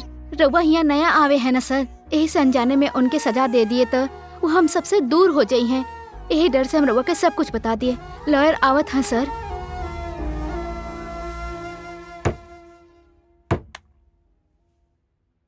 गलत देख के हमसे बर्दाश्त ना हो, लेकिन फिर सोचत हई कि हम अकेला आखिर कर ही का पाऊंगा। देखा बंद करी मुट्ठी अभी हवा में उठी है और बहुत जल्द ई मुट्ठी के पीछे 1000 लाख मुट्ठी ऊपर उठी। देख ली हा। भ्रष्टाचार बंद करा, भ्रष्टाचार बंद करा, भ्रष्टाचार सीएम सीएम सीएम बंद करा, भ्रष्टाचार बंद करा, हाय हाय सीएम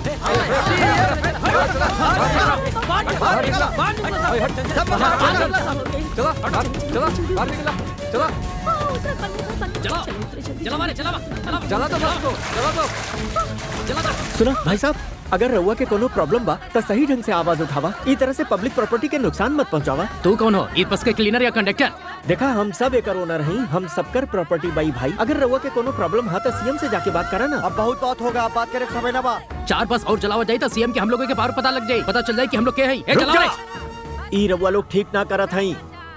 अरे कौन भाई जो यहाँ आके इतना होशियारी दिखावत बा? पेट्रोल डाल के बस के साथ एकरा भी जला दे। पेट्रोल डाला, जला दे एकरा भी।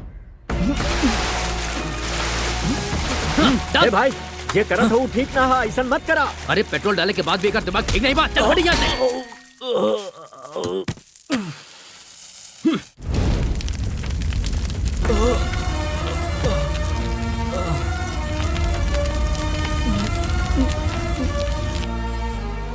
दीदी दीदी दीदी क्या हुआ सत्या? दीदी भैया के ऊपर क्यों पेट्रोल डाल दिए बा?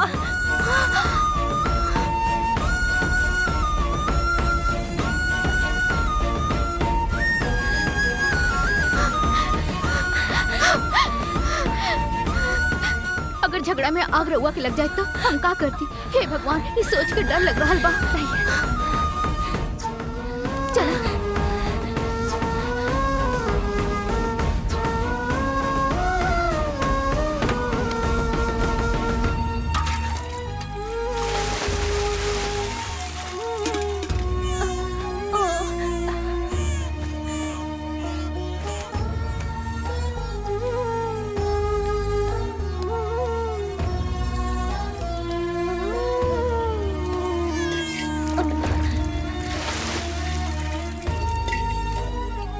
बाबा हम का कहते हैं? अरे बिजली के भी अभी जाए के रहा। सीरियल कितना इंटरेस्टिंग होत रहा। बगल वाले घर में बिजली बा मम्मी? हाँ बिल्कुल बा। तुम्हारे घर की बिजली हम काटे हैं। कौन है रे तू? तू सब लोग जल्दी घर से बाहर जल्दी निकला। बाहर आवा। तुम्हारे घर के हमके जलावे के बाद और वो हमार घर जलावे की बात करत था। अरे का भाई, घर जलावे की हिम्मत कोने में बा? ए कौन हो तू? कौन है बोलना? हमरे मना करे के बावजूद तू बस के जला दिए, राष्ट्रीय संपत्ति के नुकसान करे। यही खातिर अब हम तुम्हारे घर के जलावे आए हैं। ओह तू हो। हमके तो दूसरी पार्टी वाले वो बस के जलावे के पैसा दिए रहे, हमार घर जलावे चला हो। तो के देश दिए का बा? जन्म दिए बा, जिम्मेदारी दिए बा।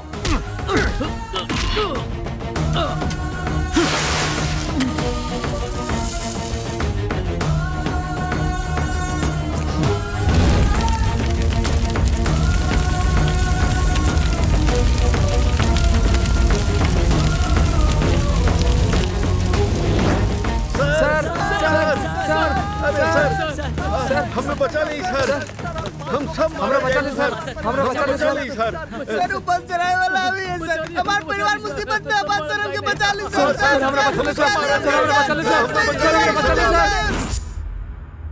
बोला सर, जौन बस के जलाए रहे ओके घर के जलावे वाला हम ही हैं। कल तक वो लोग कौन हा ये कोई न जानत रहे, लेकिन अभी एड्रेस के साथ साथ उनकर पूरी डिटेल्स पुलिस स्टेशन में बा सर।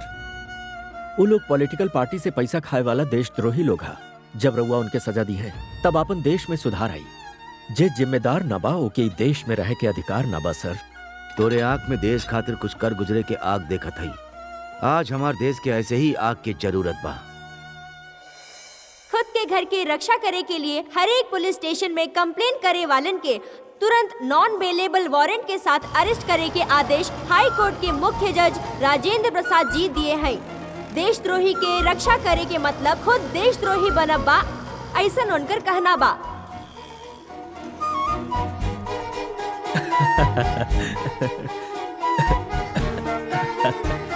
गांधी जी, अरे सुना, जरा कॉफी ले आवा। आज ही खुश लागत है, जरूर कोनो बात हुई। कैसे बा हमार बच्चा? हाँ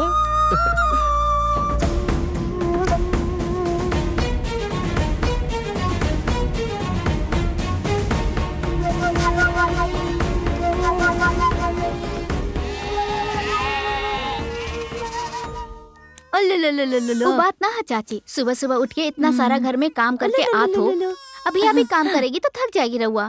ए का कहत बाड़ू बिटिया, तोहर चाचा के ऑपरेशन करावे के खातिर तोहर पति एमएलए के पीछे एमपी के पीछे यहाँ उहाँ दिन भर घूमत रहेला। काऊ ओकर तकलीफ समझेले? ए भी वैसने बा। ठीक बा, दम के ओ हाँ ठीक बा। तोहर पति कहीं दिखाई ना दे रहल बा, आखिर गई कहाँ बा? सीएम से मिले गए हवे वो। मगर ओके बाद सीएम सुनी तो ठीक हो कि हम लोग के जिंदगी तो सुधर जाई।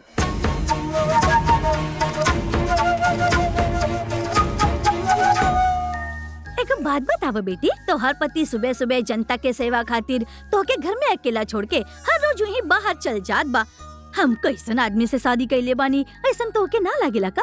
और ये सब तोके शादी से पहले पता रहे कि शादी के बाद पता चलल? रउआ भी ना चाची, हमके कभी ऐसन नहीं लाग। हम उनके बारे में पहले से ही जाना थे। हमार शादी कैसे हुई पता बा रउआ के? कैसे हुई बिटिया? माँ, हम तो मंदिर जात रहे यहाँ। तू कुछ मत बोला, लड़की के देखा कितना सुंदर है ना। कुछ बात करे के चाहत हो? अरे इता लड़की नियन शर्मात बा। अरे कुछ तो बात करा ना। अपन देश भारत के प्रतिज्ञा तो के याद है?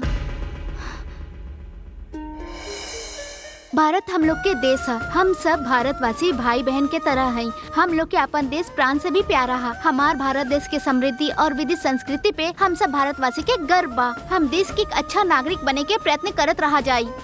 हम अपन माता पिता, शिक्षक और गुरुजन के आदत करा जाई और सबके साथ अच्छा व्यवहार करत रहा जाई।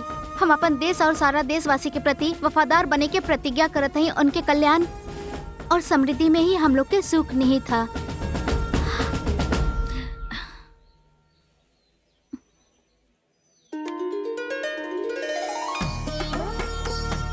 सिर्फ यह गुण काफी है तो उसे शादी करे के लिए। बहुत ही अजीब तरीका से हुई, सही कहे ना? ए, तू जाके बच्चा के कपड़ा धोआ जा। बेटी, हम तोहरा से ही पूछत हई तो बुरा मत माने। हम यहाँ के आसपास के 4-5 घर में काम करे थे। सभी जगह पति पत्नी प्यार से बात करेले, लेकिन हम तो दोनों के कभी ना देखे। हम हमेशा तो से ये बात पूछे चाहत रहे, ये बच्चा कैसे हुआ? हम समझ गई चाची, एक पैदा होए के वजह भी देशभक्ति है। हाँ?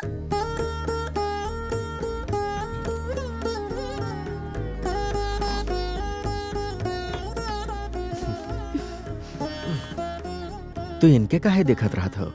ई महापुरुष लोग के बहुत पसंद करते हैं। ई में से अगर केहू दोबारा जन्म लेत तो कितना अच्छा होत ना। हमार बच्चा उनके जैसा ही होई, ई बारे में हम हमेशा सोचत रहा था। लेकिन रउआ हमके कभी प्यार से देखत ही नहीं हो, हमके छुअत भी नहीं हो, तो हम लोग के बच्चा कहाँ से पैदा होई? तो के यकीन है ये लोग जन्म लेंगे? हमके तो ऐसा नहीं लगा था ये लोग जन्म लेंगे।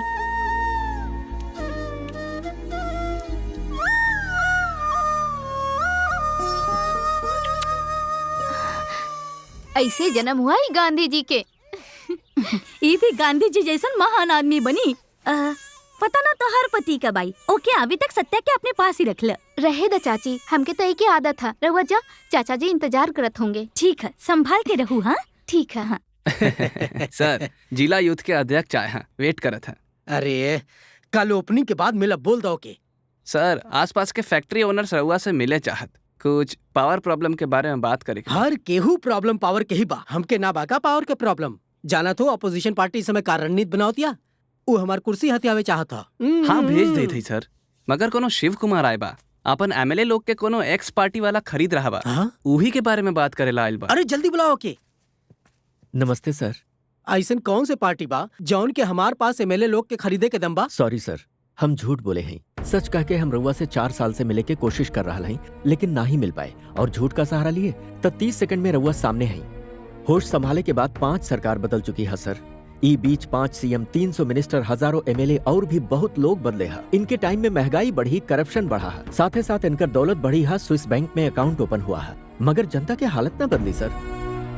कभी कोनो नेता आई जोन हालात के बदली, इतना साल से जनता के साथ हम भी इंतजार करे मगर केहू नहीं आया। ई सोच के कि भविष्य में कोनो बदलाव नहीं आई और सबके जरूरत के ध्यान में रख के हम पंचसूत्र कॉन्सेप्ट रेडी किए हैं सर।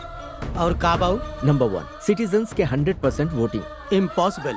पॉसिबल है सर। हम लोग हमेशा यह सोचत हई कि जे के लिए हम लोग के सजा ना मिलत वो गलती बा ही ना, पनिशमेंट ना मिले के वजह से लोग ऐसे हा। फॉर एग्जाम्पल, नो पार्किंग में पार्क किए तो 50 रुपया फाइन, सिग्नल जंप करे पे 500 रुपया के चालान। पनिशमेंट के डर से रूल्स फॉलो होत बना। कुछ दिन पहले आधार कार्ड जरूरी हुई, कोई के नहीं पता रहे, और गैस कनेक्शन के लिए आधार कार्ड कंपलसरी करे पे आधार कार्ड के लिए लोग क्यों मां लागे ना सर। ऐसे ही वोट ना डाले वाले के अगर राशन कार्ड कैंसिल कर दिया जाए तो हम दावे के साथ कह सकत हैं कि हर कोई वोट डाली। सरकार के चुन के लावे वाला लोग बढ़ी तो सवाल करे वाला लोग भी बढ़ी है। जब उंगली उठी तो डेवलपमेंट अपने आप हुई सर। जनता के सिर्फ 4 चीज चाहिए, रोजमर्रा के जरूरत के खातिर सामान, पढ़े खातिर स्कूल, बीमार हुए पे इलाज के लिए हॉस्पिटल और सम्मान से जिए के लिए न्याय। इनमें सबसे पहले जरूरी सामान जनता के मिले ओके उपाय। सरकार के पास यहाँ वहाँ लाखों एकड़ के जमीन खाली पड़ी बा, ओके किसान के खेती करे खातिर दे दिया जाए। 10 गांव के ग्रुप बना के और उनके जमीन दे के वहाँ पे फसल और सब्जी उगाई जाए, और सरकार राशन कार्ड से ये सारी चीज जनता के मुहैया कराए तो आम आदमी की जिंदगी कितना आसान हो जाए। अब शिक्षा और स्वास्थ्य बा, हमार जनता यह धोखा खाता सर। हमार देश में बड़ा बड़ा अमीर लोग एक बिजनेस बना के रखे है।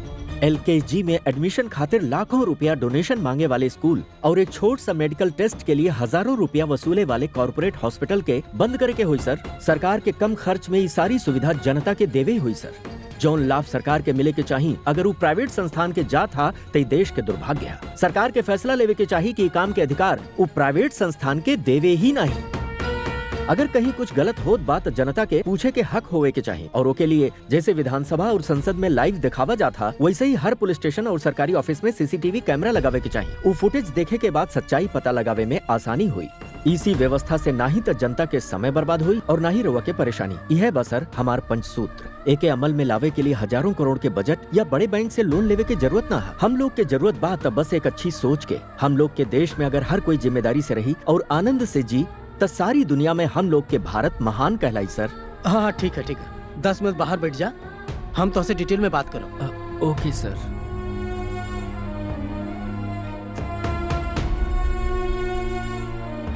सर अरे मार दो के। काहे मार दी सर? वो हम लोग के साथ का किया है? अरे ये पागल कहीं के, हमरे साथ 10 मिनट तक बात किया। 10 मिनट में जनता जनता जनता जनता के ही मिल जाये, जनता के वो मिल जाए, बस यह बकवास करते रहा। ऐसे करके कौनो भी आम आदमी हम लोगों के खिलाफ जाके जनता के भड़का सकता था। ये एजेंडा लेके ना कल के वो आदमी पब्लिक के सामने जाके बड़ा नेता बन जाए।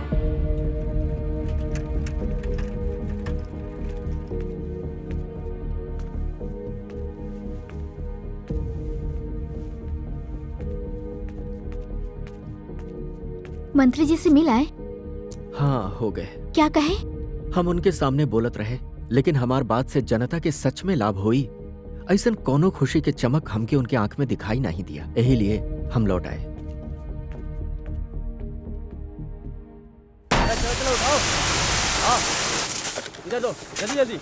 हाँ भरो, अरे उधर से उठाओ। चला जल्दी से, चला बा। भर के लाना। चला जल्दी करा, लोड करा। हाँ उठा के अरे सीमेंट थोड़ा और मिलावा। चला जल्दी करा। काम कैसे चल रहा है? रहुआ ये एरिया के ऑफिसर होगा? नहीं, हम ही सड़क पे चले वाला हैं, यही लिए पूछ रहा ही तो से। वहाँ से पत्थर कम करके सीमेंट के बदले रेत डाल दे। चला, अब और सीमेंट ना मिले वाला है। रोड के काम आज ही पूरा होवे के चाहिए। सड़क कैसे बनी तो 1 हफ्ता में खराब हो जाये। अरे खराब होता फिर से बन जाये। परमानेंट कुछ ना है सरकार में, बात कर था आके।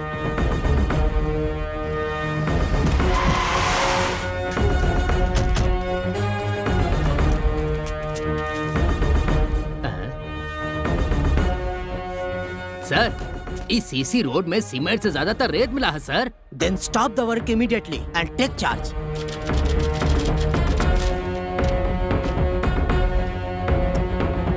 देखिए सर, रहुआ हमार कॉन्ट्रैक्टर के बारे में नहीं जानत हो। के हवे तोर कॉन्ट्रैक्टर? कौन बारे ही कॉन्ट्रैक्टर पर कंप्लेन करे वाला? हम हूँ। तू तेरी तो तोरा के पता है का तोरे सामने कौन खड़ा बा? हम क्या टच कर लिए तो कमिश्नर आई हैं, डिस्ट्रिक्ट कलेक्टर आई हैं, लोकल एमएलए आई हैं, जरूरत पड़ी तो मिनिस्टर भी यहाँ आई हैं। ये है हमारा रेंज। हम समझ सकत हई भाई, तू बिना सबके इन्वॉल्व किए ऐसा काम करी ना ही सकत था। लागत है एकरा हमरा बारे में पता ना हा। ए, होम मिनिस्टर के फोन लगाओ। लो भाई। हेलो सर। अरे ऐसे काहे चिल्ला था? साउंड पोल्यूशन काहे फैलावा था? तू हमके दिखाई दे था? ये नई टेक्नोलॉजी है। तू दिन जेके हमारे पास भेजे रहे, ओकर का फिगर रहे, का टेक्नोलॉजी रहे। वाह वाह, ये नई टेक्नोलॉजी वाकई बहुत कमाल के है। हेलो सर, हम जौन रोड बनावत हैं वहाँ पे एक आदमी आके कंप्लेन किया है और एक ऑफिसर हमार काम रुकवा दिए हैं। तो हर काम रोका मतलब हमार काम रोक दिया? हमार काम रोका मतलब सीएम क्या काम रोक दिया रे? ये क्या कहा था? Update technology. कॉन्ट्रैक्ट बड़ा होवे या छोट होवे, सीएम के हिस्सा जरूर जाई और हमके भी हिस्सा आवे के चाहिए। और कॉन्ट्रैक्टर के तो के फिनिश करे के ही होगी। ये है हमार रिलेशन टेक्नोलॉजी। कौन है जो तुहार कंप्लेन किया रे? कौन है वो आउटडेटेड टेक्नोलॉजी? ये देखिए, ये है सर। तू दिखे मतलब जवान टेक्नोलॉजी दिखा था रे। हमार पावर टेक्नोलॉजी से मत उलझा वरना बुरी तरह से पीस दिया जाएगा। सोना रे कॉन्ट्रैक्टर सर। ओके, हमार रिलेशन टेक्नोलॉजी के बारे में समझ में ही आ चुका होई। तू जरा फिगर टेक्नोलॉजी के बारे में सोचा और भेजा रे। ठीक है सर, हो जाए सर। देख लिया ना हमार रेंज। क्या हुआ? कौन है जो सड़क के काम के बीच में रोका था? ये है sir. You are under arrest. पर हम क्या करे है सर? तू सरकारी काम के बीच में रोका था और तोरे पास कोनो सबूत भी ना है। ऐसे ना का, जरा ऊ तरफ देखा। और हाँ, ऊ तरफ भी। देश के जितना नंबर 1 चैनल हा आज यहाँ के कवरेज करत हा, हम सब के बुलाए हैं और यहाँ के लाइव टेलीकास्ट हो रहा। हम जानत रहे कि तू लोग अपन पावर के डर और पैसा के लालच देके चैनल के खरीद सकत हा, ता हमरे पास भी सबूत होए के चाहिए ना। यही लिए हम ही कैमरा लगाए हैं। हाईटेक तू ही नहीं हो कॉन्ट्रैक्टर, हम भी हैं। जौन हुआ वो गलत हुआ। अगर एक छोट सा रोड बनावे में इतना सब गलती होत रही तो ये देश कहाँ जाई? अगर एक देश के नेता गुंडा लोग से हाथ मिलावत था तो ये जनता के अपमान है। ये घटना पर इंक्वायरी कमीशन बिठावे के कोर्ट आदेश दे रहल बा। ई फैसला के बारे में आपका क्या विचार बा? गलत करे वाला नेता लोग के साथ का करे के चाहिए? गलती हम लोग के नेता के ही ना है, हमार हा, हम सब कर हा। हम लोग के गली के सड़क बन रहा तो वो सड़क कैसन बन रहा है, रेत कितना डाली जात हा, सीमेंट कितना मिलावत हा। वहाँ के 4 लोग कभी केहू से पूछे का। लेकिन अगर अपन घर बन रहा होवे तो धूप होवे बारिश होवे रहुआ खड़ा रहा थे। मिस्त्री से कॉन्ट्रैक्टर से सीमेंट कौन सा हा, ईट कहाँ से ले आए, सीमेंट कंक्रीट बराबर से मिलाई जात हा कि नहीं, ऐसा सवाल करके ओके परेशान करत रहा था। काहे कि घर अपन बन रहा है। जैसे रउआ लोग अपन घर के अपन समझा था, वैसे ही रोड के भी अपन समझा। ई रउआ के हक हा। सब लोग अपन जिम्मेदारी समझिए, तब ई देश के भला हुई। और जौन जिम्मेदार नहीं हो कि देश में रह के हक नहीं।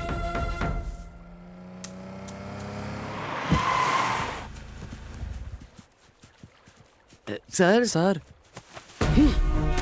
बेवकूफ नालायक लोग, तुम्हारे वजह से हमारी जिंदगी बर्बाद हो गई। घर में भी मीडिया, पार्टी ऑफिसों में मीडिया, योगेश ग्राम के भी मीडिया वाले ना छोड़े। म्यूनिसिपालिटी में जैसे पागल कुत्ता दौड़ावत है, मीडिया वाले हमके दौड़ावत है। का जवाब दी हम जनता के? जेट कैटेगरी की सुरक्षा छोड़ के देखा हम यहाँ सड़ रहा था। तो से एक दिन कहे रहे ना तू एक दिन नायक बन जाई, लेकिन तू ओका के जिंदा छोड़ दिए। आज देखा हमके पद छोड़े पड़ रहा है। और तू का हो बेवकूफ? तो के टेक्नोलॉजी आवत रहे, होम मिनिस्टर का पद दिए रहे। टेक्नोलॉजी बोल के तू पार्टी के बीच रास्ता पे ले आया है।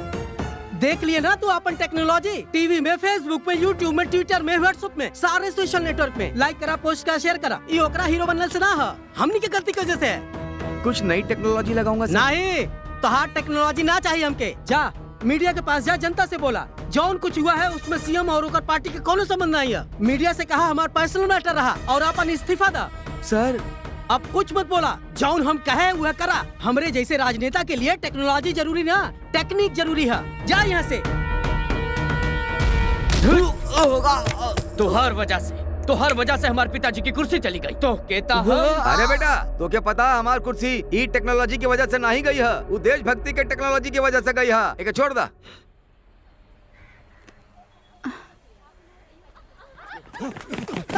अरे दिखाई क्या?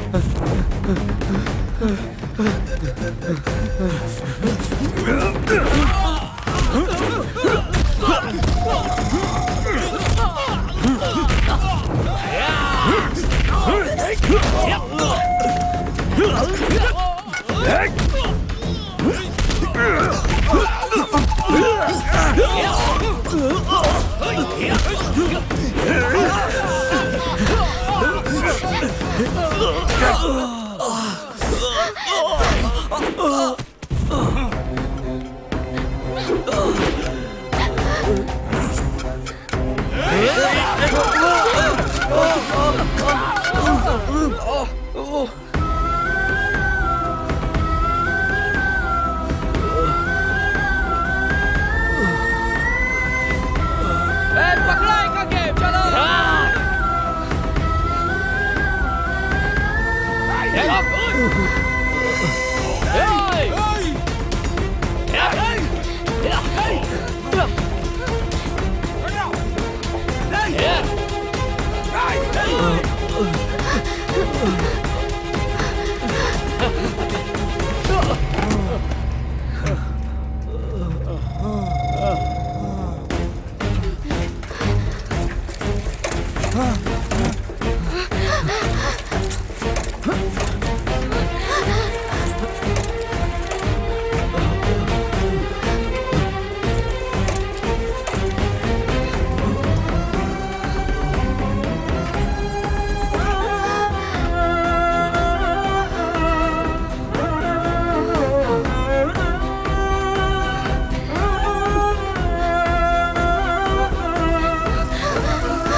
नीरजा,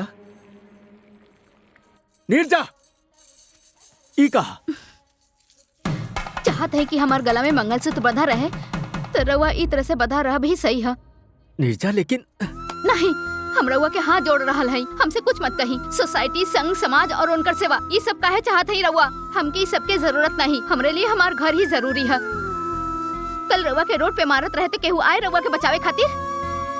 रउआ इतना मार खा के बिस्तर पे पड़ल है, केहू आए रउआ के हालचाल पूछे खातिर हिया? ऐसा लोग खातिर रउआ इतना कुछ करत है, उनके खातिर रउआ मार खात है। रउआ के देशभक्त बन के रहे के कोनो जरूरत ना है। हमार पति बन के, हमार बेटा के पिता बन के रही, हम ये चाहत है। अब आज से हम रउआ के देखभाल करब। रउआ के हमार हाथ के खाना अच्छा लगा था ना? आज से ई गली के बाहर हम ही पाँव रखब, आपन ई घर के हम ही चलाई। आज से हम पेपर वाले के मना कर देते हैं, केबल कनेक्शन भी कटवा दिए हम। बाहर के बात पता ना चली तो रउआ के दुख भी ना हुई। ब्रेकफास्ट लंच दोनों टेबल पे बा। नहा धो के अच्छा से खाना खा के घर में बैठी बस। रउआ हमके गलत मत समझी, हमें रउआ के जिंदा बचाए रखे खातिर एक के अलावा कोनो दूसरा रास्ता नहीं खे दिखत। नीरजा, कभी तू ही भगत सिंह और आजाद जैसन क्रांतिकारी के पैदा हुए के बात कह रही, और आज? हाँ, ये महापुरुष फिर से जन्म ली है, लेकिन हमरे घर में नहीं चाहिए हमके कोनो ऐसा महापुरुष। नीरजा, नीरजा, नीरजा, नीरजा, रुक जा।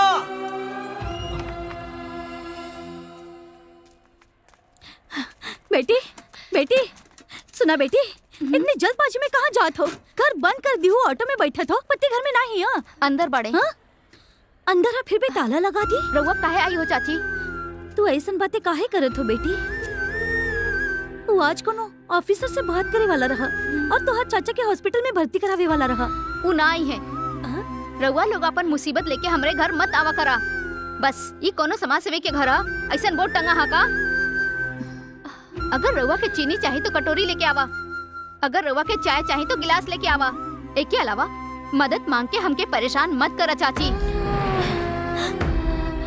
रउआ अपन पति खातिर जितना परेशान होत हो उही तरह हम भी अपन पति खातिर परेशान हो रहा हई। हम औरत हई, एक माँ भी हई, रउआ समझ सकत हई।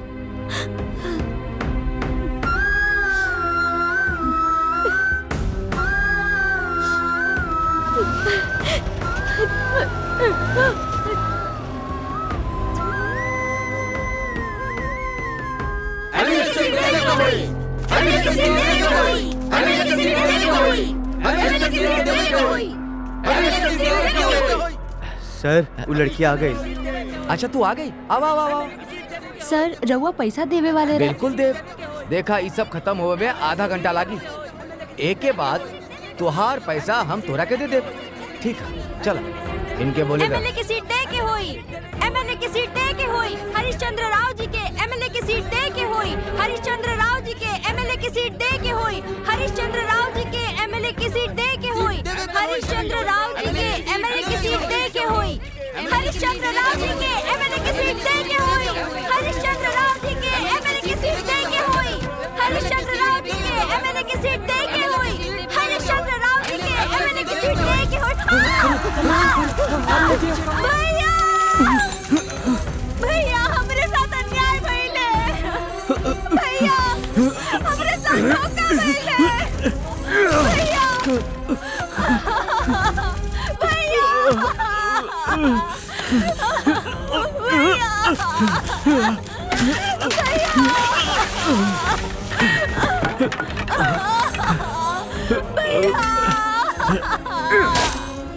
बढ़िया बढ़िया से ढका, बढ़िया से ढका। भैया हमरे साथ बहुत बड़ा धोखा भइले भैया। दीदी कहे रही यही लिए हम अपने पिता के बचावे खातिर वो एमएलए के पास गए रहली भैया। हमके अपन जाति वालन के बोर्ड से एमएलए बने के हा। कल से सब राज्य में धरना प्रदर्शन होई। उ धरना में तो के शरीर पे पेट्रोल डाल के आत्मदाह करे के धमकी देवे के होई और वो काम के लिए हम तो के 2 लाख रुपया दे। बाप रे, अगर गलती से आग लग गई तो हम जल सकत है, हमार जान जा सकत है। देखा बहन, तो के कुछ ना हुई, हमका सिर्फ लोगन के डरावे के है। हमके बहुत डर लागत है, हम ऐसा पहले कभी नहीं किए हैं। हम अब जाते ही। तोहार मर्जी, लेकिन अगर तोहार दिल बदल गया तो तू हमारे पास आ जाई। ये हमार विजिटिंग कार्ड आ, ये नंबर पे कॉल कर लो। एक हॉस्पिटल ले चल। ठीक बा।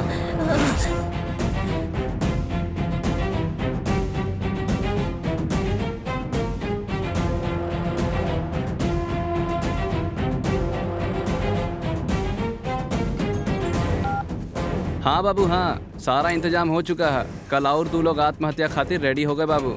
राउर एमएलए के सीट कहीं ना जाए।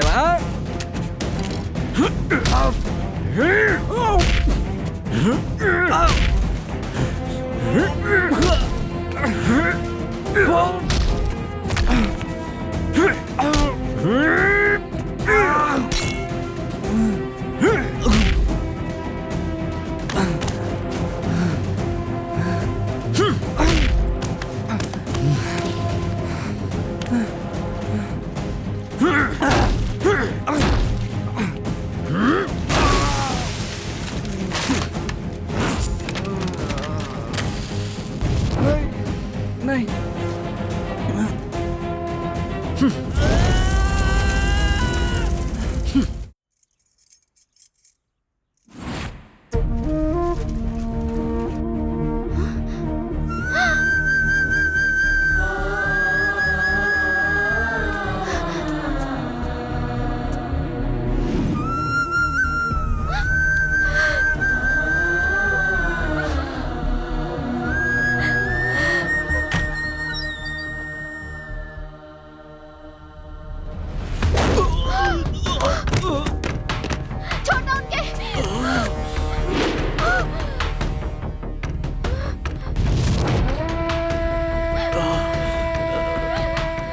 अभी तोहरे क्राइम न्यूज खातिर टाइम है। लेके आओ के।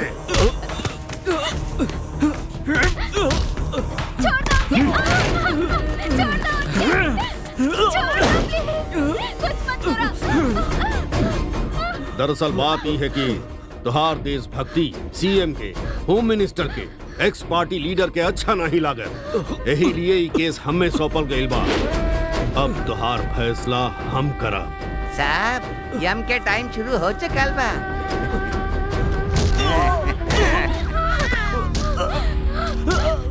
ओह, लागत आई घर में एक और देशभक्त है। हमारे बच्चे के कुछ मत करा, हमारे बच्चे के कुछ मत करा, हम हाथ जोड़त चलो हई। एक चांस देते हैं। हम दोनों मिलकर एक गेम खेलेंगे। यहाँ हम तुहार बेटा के झूला देत रहा और वहाँ हमार लोग तोहरे पति के पीटत रही है। तोहरे पति के मारत समय तू हमरे आदमी के छू लही तो हमारा आदमी आउट और तुहार पति से।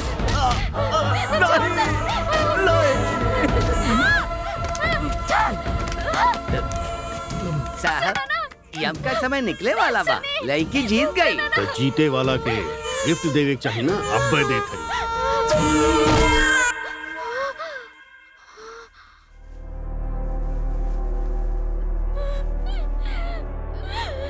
हमार बच्चा, हमार बेटा, हमार बेटा।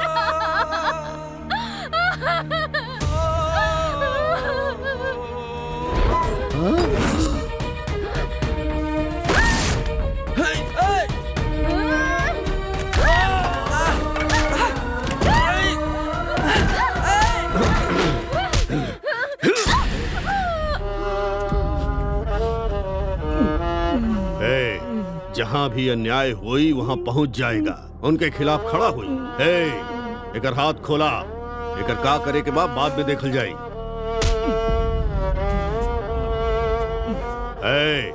एक बार जौन हम मुहूर्त देख के डील कर दिए, ओके कोई चाहे भी तो ना ही रोक सकत बा। ई है हमार ब्रेकिंग न्यूज। अब हमके मंत्री बने से कोई ना ही रोक सका। नीरजा, नीरजा, नीरजा, नीरजा,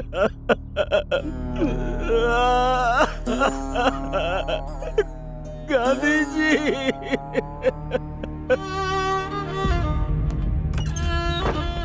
शिवा, शिवा, निर्जा, बेटी निर्जा, हमारा बच्चा, बच्चा, हे भगवान, भगवान, हे भगवान, ये क्या हो गया? निर्जा, हमारी बेटी। शिवा, शिवा, अब तो तू खुश हो गए ना? ब्रेकिंग न्यूज में सब टीवी चैनल का दिखावत तो के पता बा तो हर पत्नी के कौन और के साथ गलत संबंध।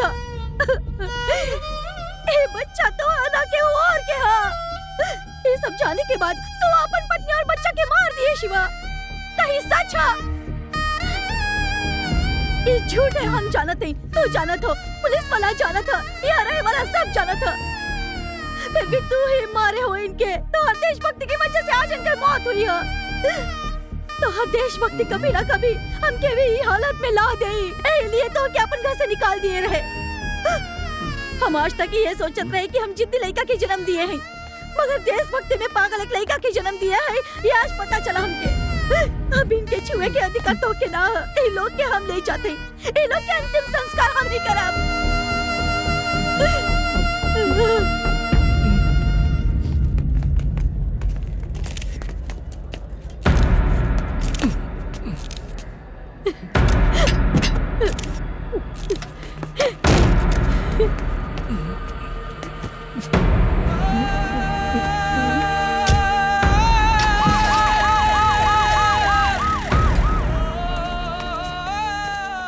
सर, रउआ एकर भोला चेहरा पे मत जाई। ये भोला चेहरा के पीछे एक दरिंदा इंसान छुपा हुआ है सर। जब हम एकर बारे में इन्वेस्टिगेशन करे तो कई बात एकर सामने आई है सर। एकर दिमागी हालत ठीक नहीं है, ये बात एकर बीवी खुद आके पुलिस स्टेशन में बताई। और बस इतना ही नहीं, गवर्नमेंट के डॉक्टर भी एकर सर्टिफिकेट हमके दिए है सर। हमार इन्वेस्टिगेशन के रिपोर्ट के अनुसार ये हत्या के पीछे यही क्या था। ये शिव कुमार आपन परिवार के ध्यान नहीं रखत रहे, पूरा दिन यहाँ से वहाँ बस घूमत रहे। एक औरत कितना बर्दाश्त करी, पति से दूर कब तक रह पाई सर। यही लिए एकर बीवी के भी इस शिव कुमार के गैर हाजिरी में आए दिन दूसरा मर्द से गलत संबंध बने लाग रहे सर। एक बीवी से नाजायज संबंध रखे वाला हमार पति रहे, एक वजह से एकर बीवी बच्चा ही दुनिया के छोड़ के चल गए सर। पुलिस के डर से हमार पति हमके छोड़ के चल गई बा सर। एक सजा दिए बिना छोड़ो मत सर, छोड़ो मत, छोड़ो मत। सारा सबूत और गवाह के आधार पर ये साबित हो गया है कि कटघरा में खड़ा शिव कुमार नाम का ये व्यक्ति अपन बीवी और बच्चा के बेरहमी से हत्या कैले बा। एक आईपीसी सेक्शन 302 के आधार पर आजीवन कारावास के सजा सुनावल जात ह। सर दे थी सर। ए सुन, तोरे लिए फोन है। हम सीएम बोल रहा है। तोरे दिल में देशभक्त जागता तू हम ही से सवाल करेला। हमारे हाथ में पावर है, आप समझे? जनता के बदले खातिर देशभक्त नहीं, पावर चाहिए। पावर से ही पुलिस वालन के, जज के, मीडिया के सबूत सबके हम बदल दिए, समझे? और ये पावर के ये सब लोग हमारे हाथ में सौंप दिए हैं, आप समझे? एक बात ध्यान से सुन, इतिहास में देशभक्ति करे वाला अमर होता है और देश के बदनाम करे वाला नेता बन जाता है। ऑल द बेस्ट, हैप्पी जेल जर्नी।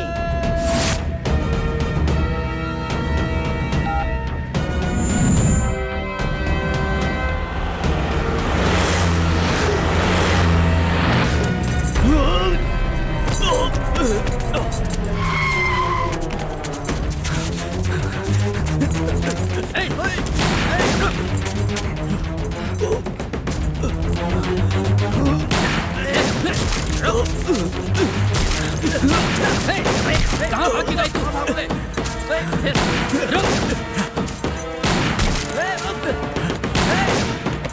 रुक जा!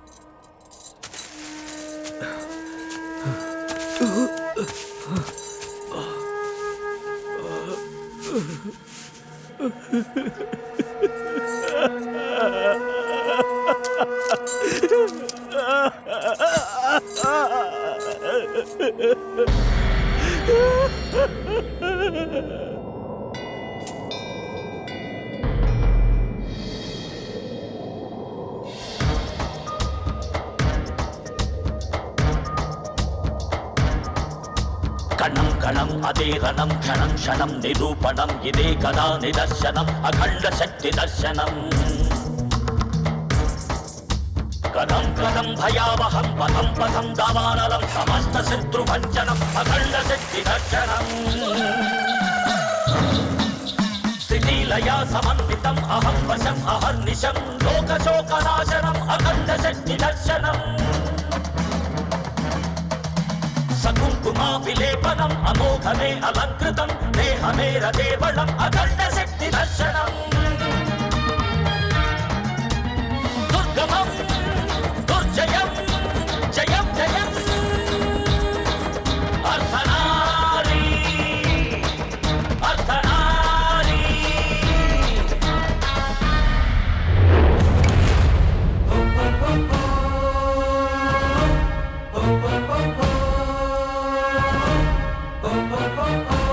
बतावा हमार गलती कहा?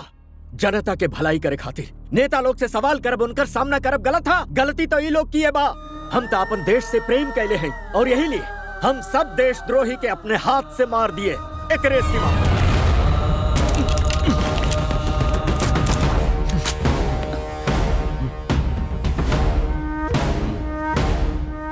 एक माँ और मासूम बच्चे के मारे वाला ही परिवार कल्याण मंत्रालय में मंत्री पद पे हा, तही हम सब के लिए दुर्भाग्य है।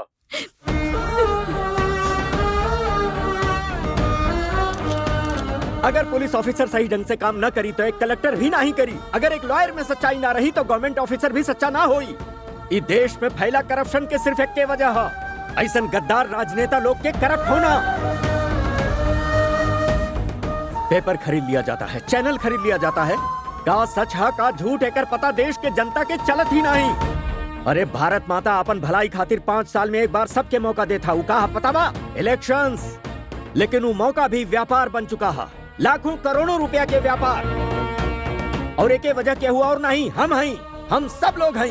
हम अपन जिंदगी में खुशी रहे खातिर बहुत सारा दिन सेलिब्रेट करत हैं। Birthday, marriage day, mother's day, father's day, lovers day, friendship day, AIDS day, यहाँ तक कि लोग अपन डॉगी के भी बर्थडे मनावत था। लेकिन कई देश की सेवा के लिए केहू के पास कोनो एक दिन हा का नहीं हा।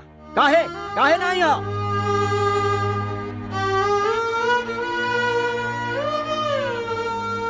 15 अगस्त, 2 अक्टूबर रिपब्लिक डे के दिन भी सिर्फ छुट्टी मनावे के दिन रह गया है। व्हाट्सएप, फेसबुक, ट्विटर जैसन सोशल साइट्स पे मैसेज भेज के वो दिन के सब खुशी के सेलिब्रेट करे में लग जाता है। नहीं, आगे से ऐसा मत करा। देश के सेवा खातिर कम से कम एक दिन निकाला जेके क्वेश्चनिंग डे के नाम दा। और जौन दिन ऐसा हो जाए जब हम मीडिया से, नेता लोग से, सिस्टम से सवाल पूछा जाये तो देश मजबूत होई, हम सब मजबूत बना।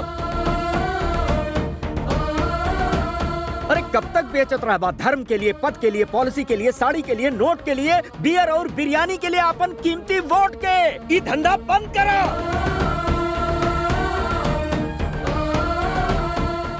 ई बार केहू के भी वोट देवे से पहले ई झंडा के जरूर याद कर लेना। अपन बच्चा के भविष्य, ई देश के भविष्य के याद कर लेना। तभी तो हर वोट एक सही पार्टी के जाई, फिर एक सच्चा और ईमानदार नेता आई। हम लोग की जिंदगी बदली और ये देश तेजी से तरक्की करी। सारे संसार में हमार भारत महान कहलाई।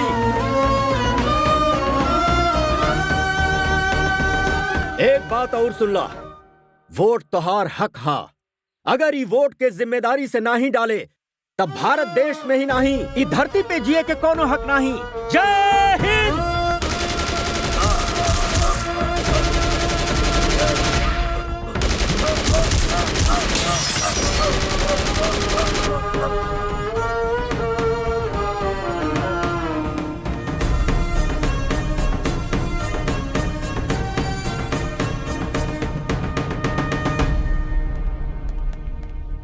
शिव कुमार नाम के ये व्यक्ति देश के सेवा अपन जिम्मेदारी से किए, लेकिन ये कानून के अपन हाथ में लिए।